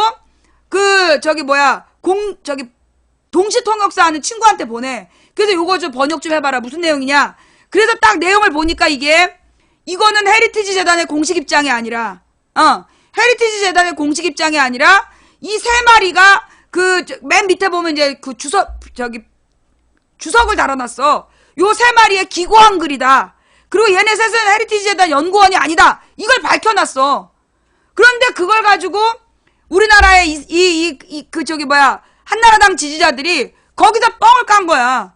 김대중 대통령 노무현 정부 때 어마어마한 돈이 북한으로 넘어갔다. 그게 불법 자금이다. 그리고 그 자료를 자기한테 넘겨주기로 했다고 이 새끼들 거짓말한 거야. 근데 내가 그걸 딱 밝혀냈지. 근데 나는 그 내용을 알았어. 그 원문을 알았는데 일부러 그냥 우리 방송국에다 딱 올려놓고 요거 누가 해석 좀 해봐라. 그래가지고 이제 우리 젊은 친구들이 막 번역을 하더니 이거 그런 내용 아닌데요? 이거 헤리티지 재단의 연구원이 아닌데요? 이러면서 밝혀진 거야. 고 헤리티지 재단의 기고문이 내용이 뭐였느냐? 그럼 김대중 노무현 때 막대한 불법 자금이 건너갔다는 얘기고 그 내용의 주제였냐? 아니야. 그 기고문의 주제는 뭐냐면 북한에서 미국에서 더 이상 북한의 개발 비용을 대면 안 된다는 얘기였어. 미국이 그때 이제 두만강 프로젝트라 해갖고, 두만강 개발 사업, 그러면서 이제 북한을 개발하는 자금 지원을 하려고 했었단 말이야. 그걸 끊어야 된다는 주장이었어. 미국과 서방 세계가 북한을 자금 지원하면 안 된다는 주장을 하는 내용이었고, 그 중에 딱 한 문장이 나와. 김대중 노무현 때 북한으로 넘어간 게 7조 원이다. 그게 다야. 전체 글 중에 한 줄 나와. 김대중 노무현 때 남한에서 북한으로 넘어간 게 7조 원이다. 그러면 이 7조 원도 어마어마한 돈이잖아. 근데 이제 그리고 나머지는 그때 2천조 가까이를, 뭐 2천억 불인가를 그 서방 세계에서 북한에다 돈을 줬다는 얘기가 나와. 그러니까 우리가 준 돈을 세 발에 피고 어마어마하게 많은 돈을 서방 세계가 북한에다 돈을 주고 있는데 더 이상 돈 주면 안 된다는 게 그 기고문의 내용이었어. 자, 그럼 이제 우리는 다른 논제로 간 거지, 내가. 그러면 7조 원은 어디로 간 거냐를 찾아냈어. 그랬더니 그 7조 원 중에 1조 원이 아까 얘기한 현대에서 그 뇌물로 준 1조 원이야. 그럼 나머지 6조 원은 불법 자금이 아니야. 그건 뭐냐 하면 개성공단을 만들기 위한 민간인 자금을 얘기하는 거야. 공장 짓고 설비비, 그러니까 그 공장에 이제 기계 들여놓은 돈. 그 다음에 이번에 그 박근혜 때문에 다 털렸잖아. 그 투자했던 거 하나도 못 건지고 그냥 나왔잖아요. 그리고 이제 북한의 노동자들한테 줬던 임금. 그게 다 합쳐서 6조 원이었던 거야. 김대중 노무현 때 10년 동안. 그런데 이명박 박근혜 때 그 돈을 올린 거 아니야. 이명박 때 그 돈을 올려가지고 더 많은 돈이 넘어간 거예요. 10년 동안 넘어간 6조 원보다 더 많은 돈이 북한으로 넘어갔어. 요게 대북 송금에 대한 진실. 자, 요거 오늘 처음 들었다, 손? 예. 요 부분 이거, 참세상님?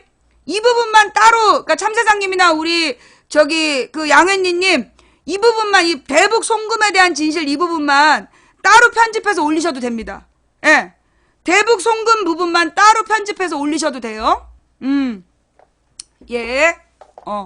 유튜브나 팟캐스트에 올리시는 분들이 대북 송금에 대한 부분만 따로 올리셔도 돼요. 예. 요 얘기 잘 모르셨던 분. 예. 잠깐 노래 하나 듣고 쉬어갈게요. 자, 그 다음에 이제 또 옛날 얘기. 또 하나의 옛날 얘기는 뭐냐면, 비정규직 법에 대한 거야. 예. 이제 김영삼이 어저께 이제 5월 9일날 3당 합당을 해가지고 90년 5월 9일에 합당을 해요. 그래갖고 92년 대선에서 김영삼이 당선이 돼. 김영삼이 당선이 되고 김영삼이 대통령을 97년까지 해요.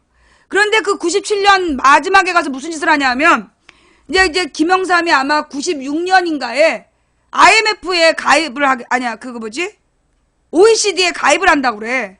그러니까 이제 김근태 의원이 OECD 가입하면 안 된다. 그때 우리가 이제 GNP가 딱 $10,000가 됐어.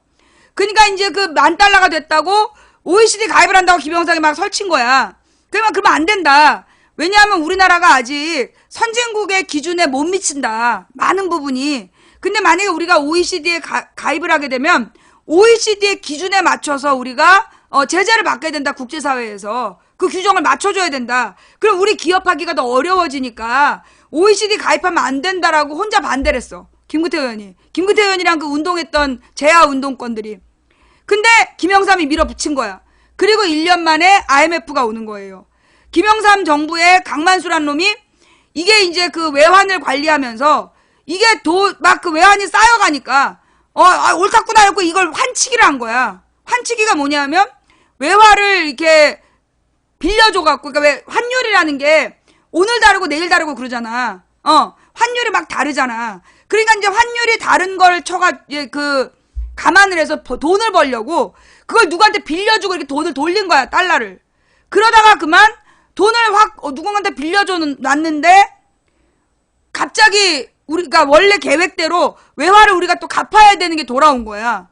근데 강만수가 그 계산을 못하고 이제 환치기 하면서 잔돈 버느라고 이게 정신을 놓친 거지. 그래서 어떻게 됐냐면 급한 김에 IMF에서 돈을 빌린 거야. 그게 문제였던 거야. IMF가 그래? 얼마나 필요한데? 이러면서 돈을 주는 대신에 얘네가 담보를 잡았어. 담보가 뭐냐? 경제정책. 우리나라의 경제정책에 대한 주도권을 담보로 잡은 거야. 구조조정을 시키겠다. 그러면서 돈을 빌려준 거예요. 김영삼이 뭔지도 모르고 그걸 돈을 빌린 거야. 그러면서 무슨 얘기를 했냐면 국제 4차 집단이지. 조폭보다 무서운 것들이었어 그것이. 그러면서 김영삼한테 뭘 요구했냐면 그 비정규직법을 요구해. 그때는 공식적인 명칭이 뭐냐면 노동 유연성. 들어봤지?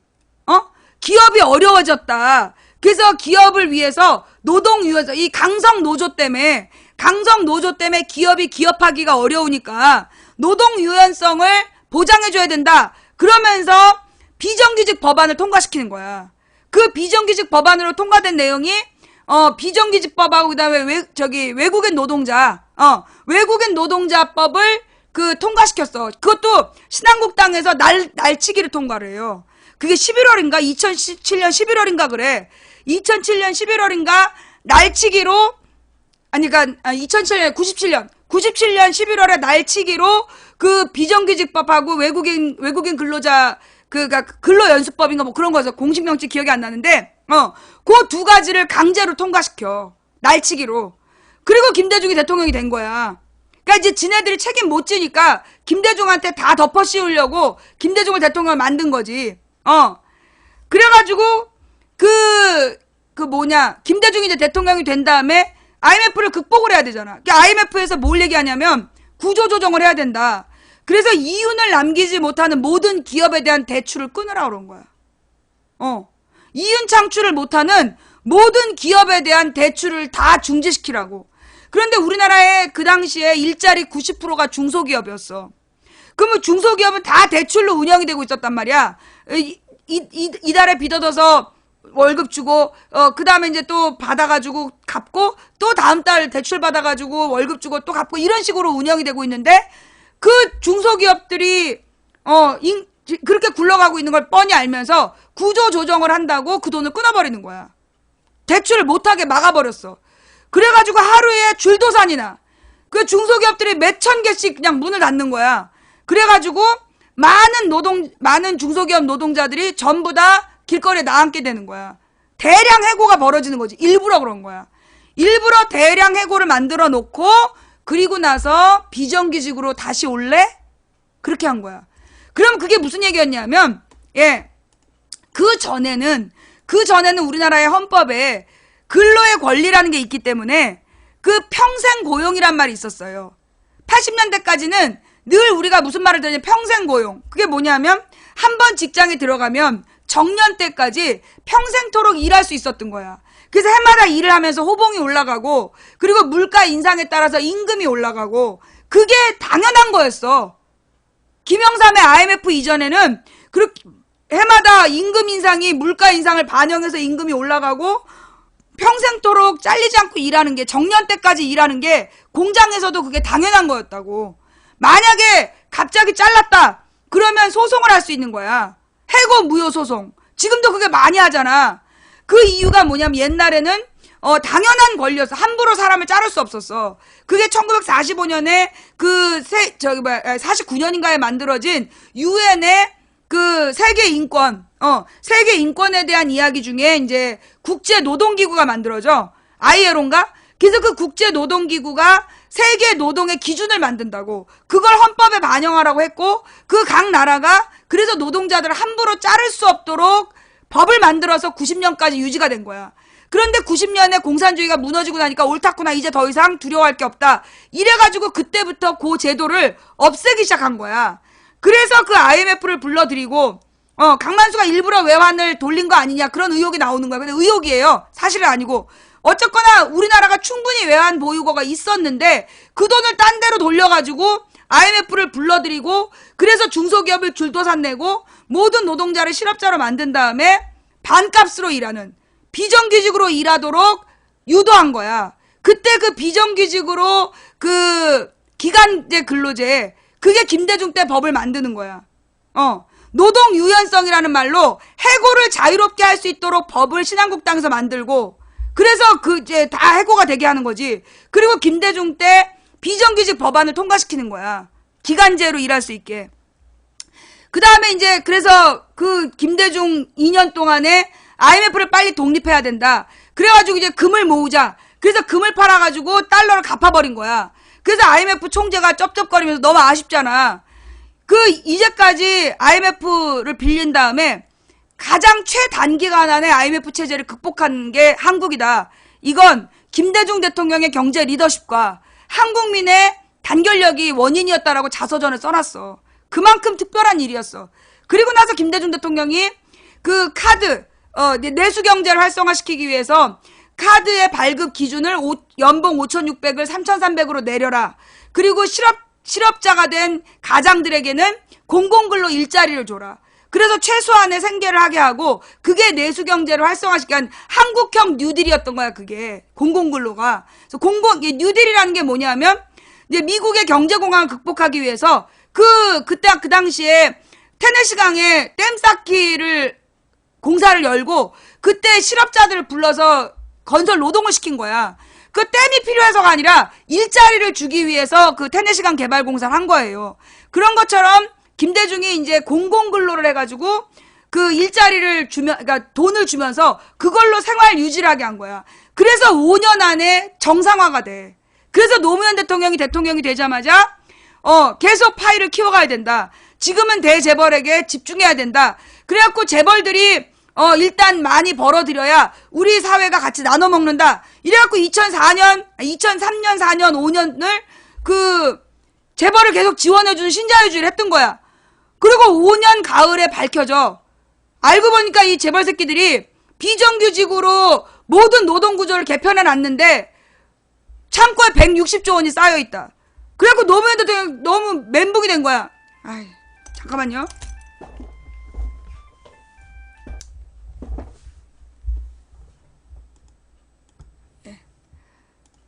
그래서 노무현 대통령이 멘붕이 돼가지고 그래가지고 만든 게 뭐였냐면 비정규직법을 만들어라. 그 비정규직법이 뭐냐면 비정규직으로 2년을 고용하면 반드시 정규직으로 전환해야 된다는 법이야. 노무현 대통령이 요구한 건 비정규직을 2년으로 근무시켰으면 반드시 정규직으로 전환해야 되도록 법을 바꾸라고 그랬어. 그런데 그때 열린우리당 안에서도 재벌들하고 손잡은 놈들이 있었던 거야. 그 놈들하고 한나라당하고 짜고 어떻게 했냐면 그 법을 2년 동안 연기시켜. 2005년에 노무현 대통령이 비정규직 대책을 마련하라 했는데 2년 동안 시간을 끈 거야. 그리고 나서 그 2년 동안 무슨 법을 통과시키냐? 파견법을 만든 거야. 파견근로법. 네. 그 아웃소싱 파견근로, 그게 전부 다, 그게 전부 다, 열린우리당하고 한나라당에서 소속되어 있었던 놈들이 같이 만들어준 거야. 합의해줘가지고. 근데 그때 이제 우리 김근태 의원이나 이런 사람들 반대하죠. 김근태 의원이랑 이인영, 이해찬 이런 사람들은 반대를 했어. 근데 재벌들하고 친한 놈들이 주도해가지고 그 아웃소싱을 통과시켜주는 거야. 그래서 이제 그러니까 그걸 가지고 지금 김대중 때 비정규직법이 통과되고 노무현 때 파견근로법이 통과된 거 아니냐라고 공격을 하는 거야. 근데 그게 김대중 노무현의 뜻은 아니었다는 거죠. 그 당시에 국회의원들하고 사실 근데 그 판을 주도한 건 한나라당이야. 그런데 그 책임을 노무현한테 묻고 김대중한테 물은 거지. 예. 자, 여기까지. 네. 이게 이제 옛날 이야기. 그게 이제 비정규직과 파견근로 제도에 대한 진실. 응. 그러면 왜 그렇게 진보 정당들은 왜 그런 얘기를 김대중 노무현을 욕하냐 하면 그때 이제 그 권영길이가 그런 얘기를 하잖아. 살림살이 나아지셨습니까? 그 말을 하면서 그 당시에 이제 김대중 노무현 정권을 깠던 거야. 왜냐하면 얘네들은 민주주의는 됐다라고 봤어. 민노당이 민주주의는 됐다. 그러니까 이제는 그러니까 더 진보적으로 나아가야 된다. 그러려면 열린우리당을 막 까대가지고 그 열린우리당 지지층 중에 진보 세력의 지지를 얻어내갖고 진보 정당이 다수 국회로 들어가야 된다고 판단했던 거지. 그래서 그때부터 깠던 거야. 그런데 그래서 열린우리당을 까서 결론은 어떻게 됐어? 이명박과 한나라당이 압승을 하잖아. 진보정당이 그 당시 민노당이 막 열린우리당을 까가지고 열린우리당 지지자 중에 진보적인 세력이 민노당으로 표를 준 게 아니야. 어차피 민노당이 안 될 것 같으니까 표를 안 줘버렸어, 2008년에. 그리고 투표를 포기해버린 거야. 그래서 2008년 국회의원 선거가요, 역대 최저 투표율로 통과가 돼. 그게 얘기가 그렇게 된 거야. 그래서 한나라당이 176석을 차지하게 되는 거야. 2008년 선거에서. 예. 한나라당이 176석을 차지하게 되는 배경이 그거였어. 그러니까 그때까지도 진보 세력이 정신을 못 차린 거야. 그러니까 사실 진보 세력은 그때까지만 해도 어떤 유권자의 심리를 못 읽었어. 그리고 2008년 선거 때 어땠냐면 뭐라고 얘기를 하냐면 우리는 당선되려고 나온 게 아니다. 자기네들의 정강과 정책을 설명하려 나왔다는 거야. 그게 내가 어디서 들은 얘기냐면 그때 우리 동네에 이제 김근태 의원이 신지호한테 지던 선거 때 내가 민노당 지지자하고 길거리에서 논쟁한 내용이야. 내가 지금 이대로 가면 단 1000표 정도 차이로 김근태가 질 수 있다. 근데 너네가 끝까지 이걸 완주해야 되냐 그랬더니 그때 그 민노당 지지자가 나한테 그런 거야. 우리는 당선을 목적으로 나오지 않았다. 우리가 나온 건 지금 소리가 지금 안 좋아요? 지금 소리가 자꾸 끊기나요? 지금 소리가 자꾸 끊기고 있어요? 잘 나와요? 예. 네. 그때 그때가 아마 진보신당하고 민노당이 따로 나왔을 때야. 그 진보신당이었나 민노당이었나 걔네들 둘 중에 하나였는데 걔네가 하는 말이 우리는 당선을 목적으로 나오지 않았다는 거야. 당의 정강과 정책을 알리러 나왔다는 거야. 그래서 내가 너네 미친 거 아니야 그랬어. 선거는 당선되는 걸 목적으로 나와야지. 너네 정강과 정책을 알려서 결국 이 지역의 한성을 날리면 너희들에게 뭐가 도움이 되냐. 막 길에서 논쟁을 했었어 내가. 그러니까 2008년 선거까지만 하더라도 요 진보정당이 그 어떤 선거의 생리를 잘 몰랐던 거지. 그러다가 이제 2010년에 그 뭐라 그러나 그러니까 2009년에 노무현 대통령이 서거하고 그리고 나서 그 완전히 2007년에 노무현 대통령이 인기를 뺏기면서 인기를 다 잃게 되면서 그 지하로 들어갔던 소위 친노들이 다 다시 나타나가지고 얘네들이 국민참여당을 만들어. 그래갖고 이제 국민참여당으로 표를 갈라먹는 거야. 그래갖고 2008년에 진보신당 지지했던 애들이 2010년에 국민참여당을 지지하는 거야. 그러면서 자기는 국민참여당 지지자인데 이 한나라당이나 민주당이나 뭐가 다르냐. 그러면서 까대는 거야. 그게 2008년엔 자기는 진보신당 지지자인데 한나라당이나 민주당이나 뭐가 다르냐. 그렇게 욕을 하고 2010년에는 자기가 국민의당 지지자인데 국민참여당 지지자인데 한나라당과 민주당이 뭐가 다르냐. 그렇게 비난을 했어.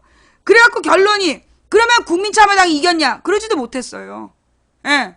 그러면서 이제 그런데 2010년에 유권자들이 그 지방선거에서 막 후보 단일화를 강요한 거야. 그래서 국민참여당에 뭐라 그러나 당선자가 별로 없었어. 그리고 대부분 이제 그 지역의 다수가 민주당이었기 때문에 민주당으로 후보 단일화가 되고 2010년 지방선거를 압승하게 돼요. 물론 그 당시에 논점이 뭐였냐면 무상급식이었어. 그 무상급식에 논점을 던진 건 진보정당이었어요. 그 무상급식이라는 논제를 던진 건 진보정당이었고 그 진보정당의 그 열매를 가지고 국민참여당이 지네가 막 해먹으려다가 실패를 했던 거고 그리고 이제 이 민주당이 지방선거에 다수 승리를 하면서 이 오세훈이가 무상급식을 끝까지 반대하다가 서울시장이 됐는데 중간에 그만두고 박원순 시장이 2011년에 당선이 되는 거야. 그리고 2012년이 오는 거죠. 근데 그때 2011년에 이제 그 국민참여당 출신들이 민노당을 꼬신 거야. 야, 너네끼리는 절대 정권을 잡을 수 없다. 그런데 우리랑 합치면 국민참여당하고 민노당이 지지율을 합치면 17%다. 유시민이 그렇게 뻥을 쳐. 그래가지고 민노당이 또 순진하잖아. 얘네가 이제 그 노동운동만 해가지고 너무 순진한 거야. 정치권을 몰라. 유시민 세력의 그 당을 계속 만들면서 이 정치 양아치들을 모른 거야. 그래갖고 걔네들이랑 합쳐가지고 뭐였냐 그거 통합진보당이었나? 그 뭐였지? 통진당. 통합진보당을 만드는 거야. 그 통합진보당을 만들 때 내가 절대 안 된다. 민노당더러. 내가 너희들을 수십 년 봐왔는데 너네가 국민참여당이랑 합치면 안 된다. 왜냐하면 그 국민참여당의 주 구성원이 누구였냐면 노무현 대통령 때 신자유주의 정책을 주도했던 애들이었어. 노무현 대통령 때 신자유주의를 주도했던 애들이 국민참여당이었단 말이야. 그리고 노무현 정부 때 신자유주의 정책에 반대했던 사람들이 그 당시 민주당이 있었어. 이인영이나 뭐 김근태나 박영선이나 다 신자유주의에 반대했던 사람들이야. 그런데 이 사람들은 민주당에 있는데 국민참여당은 그 당시에 얘네들을 막 비웃으면서 지네들이 뭐라 그러나 친노다 이러면서 알맹이 다 빼먹고 노무현이 욕먹으니까 버리고 도망갔던 애들이야. 걔네들이 지네가 민노당을 꼬셔가지고 통진당으로 압승할 수 있다고 막 설득을 한 거야. 그래서 통합진보당을 만든다니까. 내가 민노당 정책실장한테 그렇게 하면 안 된다. 너네 모든 조직이 들통이 날 거고 드러날 거고 첫 번째 희생자는 이정희가 될 거다. 그러면서 내가 눈물로 호소하면서 말렸어. 근데 기어이 합당하잖아. 그리고 통진당은 국민참여당 출신 애들이 그 통진당에서 비례대표 뽑을 때 부정선거했다고 뻥카 쳐가지고 폭력사태 일으키고 나중에 국민참여당 애들이 감옥을 가. 국민참여당 애들이 감옥을 가고 민노당은 그거 안 했다. 부정선거 안 했다는 게 밝혀져요. 근데 이제 그 폭력사태가 났을 때 그 국민참여당 출신들이 타겟으로 잡았던 게 그 이석기였어. 이석기 김재윤이었나? 그래갖고 내가 그 둘을 잘라라. 나중에 그 김머시긴 잘 모르겠고 이석기 얘는 내가 과거를 조사해보니까 얘는 좀 꾸리꾸리한 애다. 얘 결정적인 순간에 얘 때문에 통진당이 큰 위기를 겪게 될 거고 근데 너네만 해산되는 게 아니라 민주세력 전체가 위기를 겪게 된다. 그래서 이석기를 잘라라. 그때 내가 2012년 5월 달에 분명히 그렇게 얘기를 했어. 근데 안 자르고 버틴 거지. 안 자르고 버티다가 2013년에 내가 감옥 갔다 나와가지고 국정원 문제 계속 들이까가지고 그 좌익교수권 잡아내고 그리고서는 막 다시 서울광장에 10만 명이 모여서 국정원 댓글 사건 책임지라고 막 그러는데 이석기 문제가 터지는 거 아니야. 그래갖고 국정원 댓글 색깔 확 묻어버려. 그 다음에 우리가 2014년에 세월호가 터져.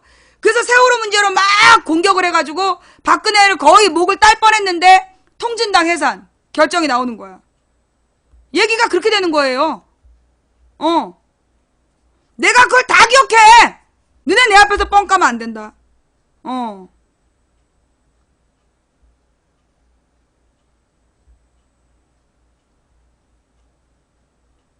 그 과정에서 2010년에 추미애가 노동악법을 통과시키는 거야.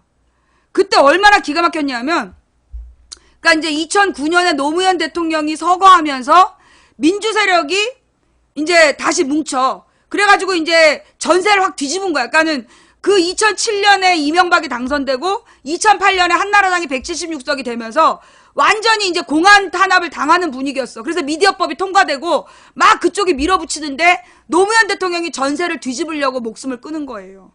그 노무현 주변 사람들이 아무도 말 못해. 내가 볼 때 문재인도 죽을 때까지 말 못하는 부분인데 노무현 대통령이 그 당시에 극단적 선택을 했던 이유가 뭐였냐면 자기의 실패로 그 참여정부의 실패로 민주세력이 완전히 죽는 분위기였어. 그래서 자기가 죽어서 전세를 뒤바꾸려는 목적으로 그때 뛰어내린 거야. 내가 볼 땐 그래. 이건 나의 개인적 사견인데 나는 그렇게 생각해. 그래서 진짜 민주세력이 그것 때문에 막 잊고 있었던 민주세력들이 모두 각성하는 거야. 노무현을 떠나갔던 호남, 노무현을 떠나갔던 노동계, 노무현을 떠나갔던 진보세력들이 노무현이 죽을 때까지 괴롭힘을 당했고 우리는 그를 혼자 놨다. 그래갖고 반성하면서 다시 모이는 거야. 그래가지고 다시 민주주의를 회복시키자 운동을 해가지고 막 뭉치고 있는데 추미애 이것이 환노위원장을 하면서 한나라당이랑 같이 문 걸어 잠그고 노동악법을 통과시킨 거야. 복수노조를. 그래서 내가 추미애를 죽어도 용서 못하는 거야. 그 분위기가요.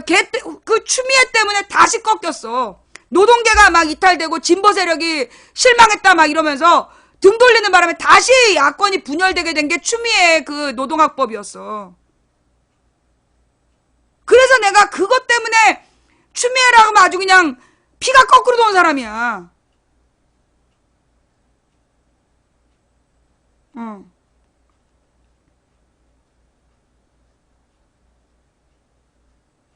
그래서 내가 추미애를 당대표 시키면 안 된다고 내가 막 그랬잖아.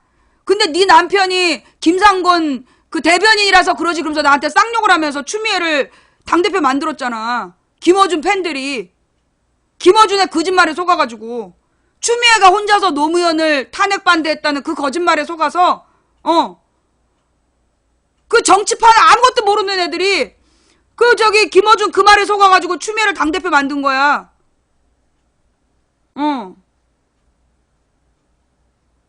예. 북죄인을 지지해? 북한의 죄인을 지지한다고? 이런 빨갱이 놈을 봤나? 블랙. 예. 자, 그래서 그게 이제 노동악법과 관계된 역사. 요것도 이제 과거 얘기야. 이것도 과거에 있었던 이야기다. 이거 오늘 지금 이 대북 송금 문제랑 그 다음에 이 노동악법 이야기랑 예 처음 들으신 분 있어요? 오늘 처음 들었다.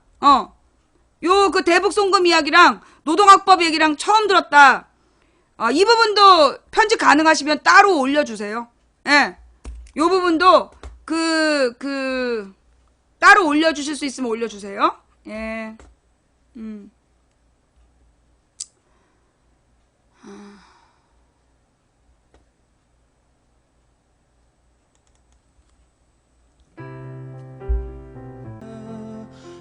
오늘은 그러면 좀 짧게 빨리 주인공을 등판시킬까요? 그럽시다. 자, 그러면 오늘 예 드디어 기다리고 기다리던 주인공 주적 등판하십니다. 예. 자, 이 주적이라는 표현, 네, 이거 중요한 얘기예요. 왜 중요하냐? 우리는 그러니까 그 박정희 때부터 국시가 반공이다. 저기 반공이 국시다 그랬어. 한마디로 국가에 지향해야 될 점이 반공이다. 그래가지고 우리는 박정희는 반빨갱이, 반공산주의자라고 믿고 자란 거야. 박정희가 남노당 당원이었을 줄은 아무도 몰랐어. 예. 그러니까 이제 그 박정희가 만들어낸 반공주의가 이승만 박정희의 반공주의인데 박정희가 국시를 반공이라고 외치고 빨갱이를 소탕한다고 그 지랄을 떨었던 이유가 뭐냐면 자기의 과거 세탁 때문이야. 자기가 어저께 제가 이제 쭉 역사 얘기하면서 그 이제 여순 사건하고 박정희의 과거 얘기를 했잖아요. 그리고 이제 박정희가 지가 그 남노당 당원 출신이었기 때문에 그 당시에 미국 정부에서 이 박정희를 의심한 거야. 이 새끼 빨갱이 아니야. 그러니까 자기가 빨갱이가 아니라는 걸 증명하기 위해서 지나치게 그 반공이라는 걸 강조하게 돼. 그래서 우리는 공산주의는 절대 용납할 수 없는 나라가 돼버린 거야. 그런데 기가 막힌 건 미국에도 공산당이 있다는 거야. 나는 미국에 공산당 없는 줄 알았어. 왜냐하면 이제 미국에서 그 존 메카시라는 상원의원이 쟤는 공산주의자다 이렇게 낙인을 찍어가지고 그걸로 1960년대 60년대에서 70년대 사이에 난리가 났었어 미국이. 그래가지고 막 여러 사람이 막 자살하기도 하고 감옥 가고 막 그랬었단 말이야. 그게 메카시즘이라는 거야. 그래서 나는 그 뒤로 미국은 공산당이 사라진 줄 알았는데 미국에도 공산당이 있었어. 미국에도 공산당이 있었어. 그 정확한 연도가 언제 40년대예요? 예. 그런데 그 메카시의 주장은 그게 틀렸다라는 걸 그 CBS의 그 유명한 저널리스트가 끝까지 밝혔다는 거. 틀렸다. 넌 증거가 없다. 증거를 대라. 역시 언론의 기본은 증거야. 증거를 대라. 이 프랑스, 그러니까 다른 모든 민주주의 국가에 공산당이 있어요. 그 공산당이 없는 나라가 우리나라하고 OECD 중에서 우리나라만일걸? 예. 근데 이제 좌우지간 그러면서 반공을 국시로 하고 북한이 주적이다. 그래가지고 이제 우리는 북한을 주적으로 알고 있었어. 우리는 어렸을 때 단 한 번도 북한이 주적이 아니라고 생각한 적이 없어요. 반공이 국시요 주적은 북한이다. 세뇌를 받고 자란 거야. 근데 내가 깜짝 놀랐잖아. 뭘 깜짝 놀랐냐? 내가 나중에 애들을 가르치면서 진실을 알게 된 거야. 왜냐하면 우리가 어렸을 때 시험을 보면 7.4 공동성명에 대해서 잘 안 배우잖아. 그 시험 문제 잘 안 나와요. 우리 때는 별로 시험 문제 안 나왔었어. 7.4 공동성명. 그게 뭐냐? 이게 그 72년도 7월 4일에 북한의 김일성하고 남한의 박정희가 동시에 발표한 민족 통일의 원칙이야. 그게 7.4 공동성명이라는 거야. 이게 왜 중요하냐? 원래 이승만 때는 무조건 북한은 주적이라서 대화가 안 됐어. 북한하고 대화했다는 근거가 없어. 그런데 북한하고 대화가 된 거는 박정희였던 거야. 나중에 그 CIA의 문서에 의해서 밝혀진 거에 의하면 이 박정희가 쿠데타를 일으키기 전에 김일성한테 먼저 통제했다는 거야. 주한 미군한테 먼저 통제한 게 아니라 북한의 김일성이한테 먼저 통제했다는 거야. 내가 쿠데타를 일으키는데 놀래지 마라. 너네들로 치고 올라가는 거 아니다. 그게 이제 우리 한홍구 교수님의 대한민국사에 나온다는 거 아니에요? 예. 7.4 남북 공동성명. 예. 7.4 남북 공동성명. 이게 뭐냐? 이게 북한하고 남한이 서울과 평양에서 72년 7월 4일에 동시에 발표하는 민족 통일의 원칙이야. 3대 원칙. 그게 뭐냐면 자주, 평화, 민족 대단결. 자주, 평화, 민족 대단결의 원칙에 따라 남북한 양국은 평화 통일의 노력을 경주한다. 그거야. 그거를 김일성하고 박정희가 동시에 발표했다니까. 그걸 발표하기 위해서 북한하고 김일성, 박정희가 내왕을 한 거, 왕래를 했던 거야. 주적 북한하고. 중요한 얘기예요. 집중하세요. 예. 네네. 지금 내용에 집중하란 말이야. 그러니까 이제 이 박정희가 북한을 공식적으로 인정해버린 거야. 그 순간. 그게 왜 중요하냐면 그 전에는요. 국제사회에서 북한은 그냥 괴뢰 정부였어. 유엔이 미국이 주도하고 있는 판이었기 때문에 유엔에서 북한은 그러니까 가령 지금 시리아 정부군이 있고 반군이 있고 IS가 있잖아. 그러면 국제사회에서 시리아 정부만 진짜로 인정을 받는 거잖아. 반군과 IS는 공식적 국가로 인정을 못 받잖아. 그 이승만 때까지만 하더라도 그 북한이 그런 상황이었어. 공식적 지위를 인정을 못 받았던 거야. 그런데 박정희가 72년도에 7.4 공동성명을 발표하는 바람에 북한이 된 거야. 그 전까지는 북괴였어. 공식 명칭이 북괴. 북쪽 괴뢰 정부. 괴뢰가 뭐냐면 공식적인 정부가 아니라 무단으로 점유하고 그 정부 형태를 띠고 있는 집단. 그래서 괴뢰 집단. 북쪽 괴뢰 집단이라 해서 북괴라고 불렀던 거야. 이승만 때는. 그래서 그 북괴에 대해서 그러니까 이승만 때 만든 헌법에 우리나라의 영토를 한반도와 부속 도서로 한다고 나오는 게 북쪽에 있는 그 정부를 인정을 안 했기 때문이야. 북괴라고 부르고. 그런데 북괴가 북한이 된 게 박정희 때야. 박정희가 7.4 공동성명을 발표하면서 북괴가 북한이 된 거야. 노스코리아. 사우스코리아, 노스코리아가 된 거야. 그게 왜 그랬냐면 이제 이게 미국의 정권하고도 다 연관된 얘기예요. 미국에서 이제 62년도인가 케네디가 당선됐다가 63년도에 죽잖아. 2년인가 3년 만에 케네디가 총 맞아 죽어. 근데 죽었던 이유가 뭐냐면 베트남 전쟁을 하려는 놈들이 이게 케네디가 베트남의 전면전으로 미군을 들여보내지 않으니까 케네디를 암살하고 그리고 나서 그 뒤에 윌슨인가 부통령이 임기를 물려받았는데 그때 베트남의 전면전으로 들어가는 거야. 그때 통킹만 사건을 일으키고 베트남의 전면전으로 들어가서 64년부터 74년까지가 베트남 전쟁의 공식적 기간이야.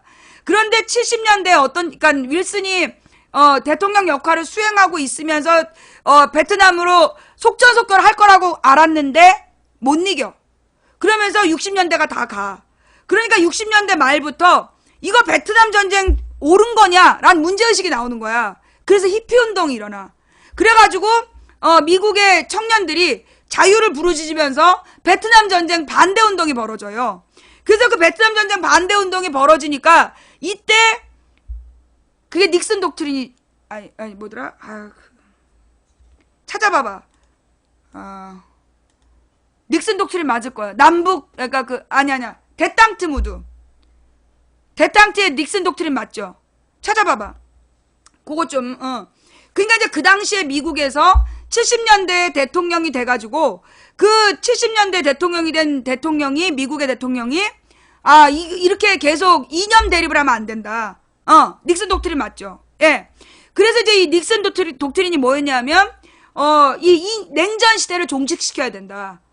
더 이상 공산주의와 자본주의가 이렇게 맞대결하면 안 된다. 그러면서 그 이념 대립을 끝내고 평화 무드로 가자. 세계 평화를 위한 선언을 해. 그게 닉슨 독트린이야. 그게 이제 69년도에 발표가 되고 그게 언제지 몇 월인지도 좀 봐봐. 그래서 닉슨 독트린이 발표된 다음에 가장 심각한 이념 대립 국가가 우리나라였어. 우리나라가 이념 대립으로 분단이 된 나라였기 때문에 그래서 이제 미국 쪽에서 압박이 들어왔을 수도 있고 그 닉슨 독트린 때문에 전 세계가 평화 무드로 막 가는 거야. 그래서 70년대에 등소평이 개혁 개방 정책을 피고 소련에서도 개혁 개방이 시작이 되는 거야. 70년대에. 근데 이제 이 러시아는 좀 늦게 시작돼가지고 80년대에 고르바초프, 브레즈네프, 고르바초프 이런 애들이 나와가지고 그 닉슨 독트린을 개혁 개방 정책을 피는 거고 등소평은 일찌감치 중국에다가 개혁 도시들을 만들고 자본주의를 받아들이게 되는 거야. 그래서 70년대에 이런 평화 무드가 만들어지는 분위기 속에서 72년도에 북한의 김일성과 박정희가 발표를 하는 거야. 7.3남북 공동성명을. 그런데 그 시점이 애매하게도 그런 얘기가 있어. 미국에서 박정희더러 물러나라는 압박이 시작됐을 시점이다. 72년도가 박정희더러 물러나라는 압박이 의견이 나오기 시작할 때라고 봐. 왜냐하면 이제 반공을 국시로 해서 12년이나 집권했기 때문에 미국에서는 부담이 됐던 거야. 얘가 군부 독재자이고 12년 동안 집권하면서 너무 많은 사람을 죽이고 있었거든. 그리고 무엇보다 1970년에 전태일이 죽으면서 노동운동이 시작이 돼. 노동운동이 시작이 됐는데 그 노동운동가들이 사회주의를 막 전파시킨단 말이야. 그러니까 북한 입장에서는 이 박정희로는 이 남한의 분위기를 막을 수 없다라는 판단들을 하기 시작했던 시점인데 그러니까 이제 박정희가 김일성이랑 짜는 거죠. 그 소련에서도 김일성이 골치 아프고 미국에서도 박정희가 골치 아플 때 둘이 그 7.4남북 공동성명을 발표하는 거야. 7.4남북 공동성명을 발표하고 그래서 그때부터 북한이 북한되는 거야. 남한이 남한되고.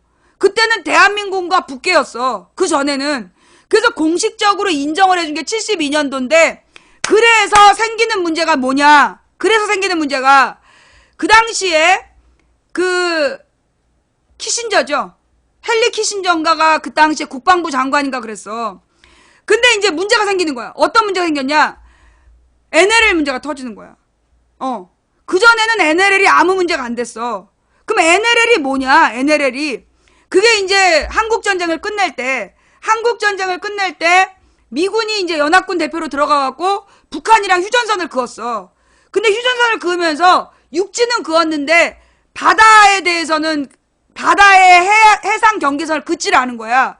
그래서 서해 5도는 남한이 갖고 나머지는 북한이 갖는다. 그렇게 이제 합의를 보고 끝냈는데 그런데 여기 이 바다가 꽃게잡이의 그 황금 어장인 거야. 그래가지고 이제 나중에 문제가 됐단 말이야. 그러니까 얘가 어떻게 하지 하다가 그 미군이 일방적으로 그은 게 NLL이야. 북방 한계선.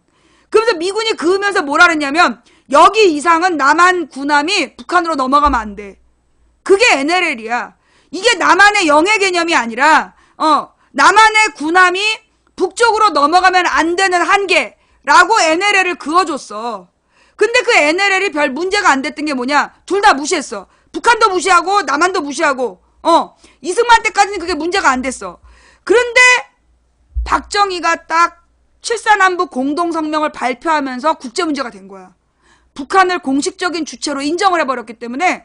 그러니까 이제 북한이 동무들 NLL이 국제법 위반인 거 안 해? 이러고 나오는 거지. 왜냐하면 그 NLL이 그 저기 연평도죠. 연평도하고 해주 사이에 그어져 있는 한계인데 이게 국제법상 해주는 그러니까 그 영해의 개념이요. 영해의 개념이 뭐냐면 해안선에서 썰물 때 물이 다 빠진 해안선에서 12해리 1해리가 1.8km야.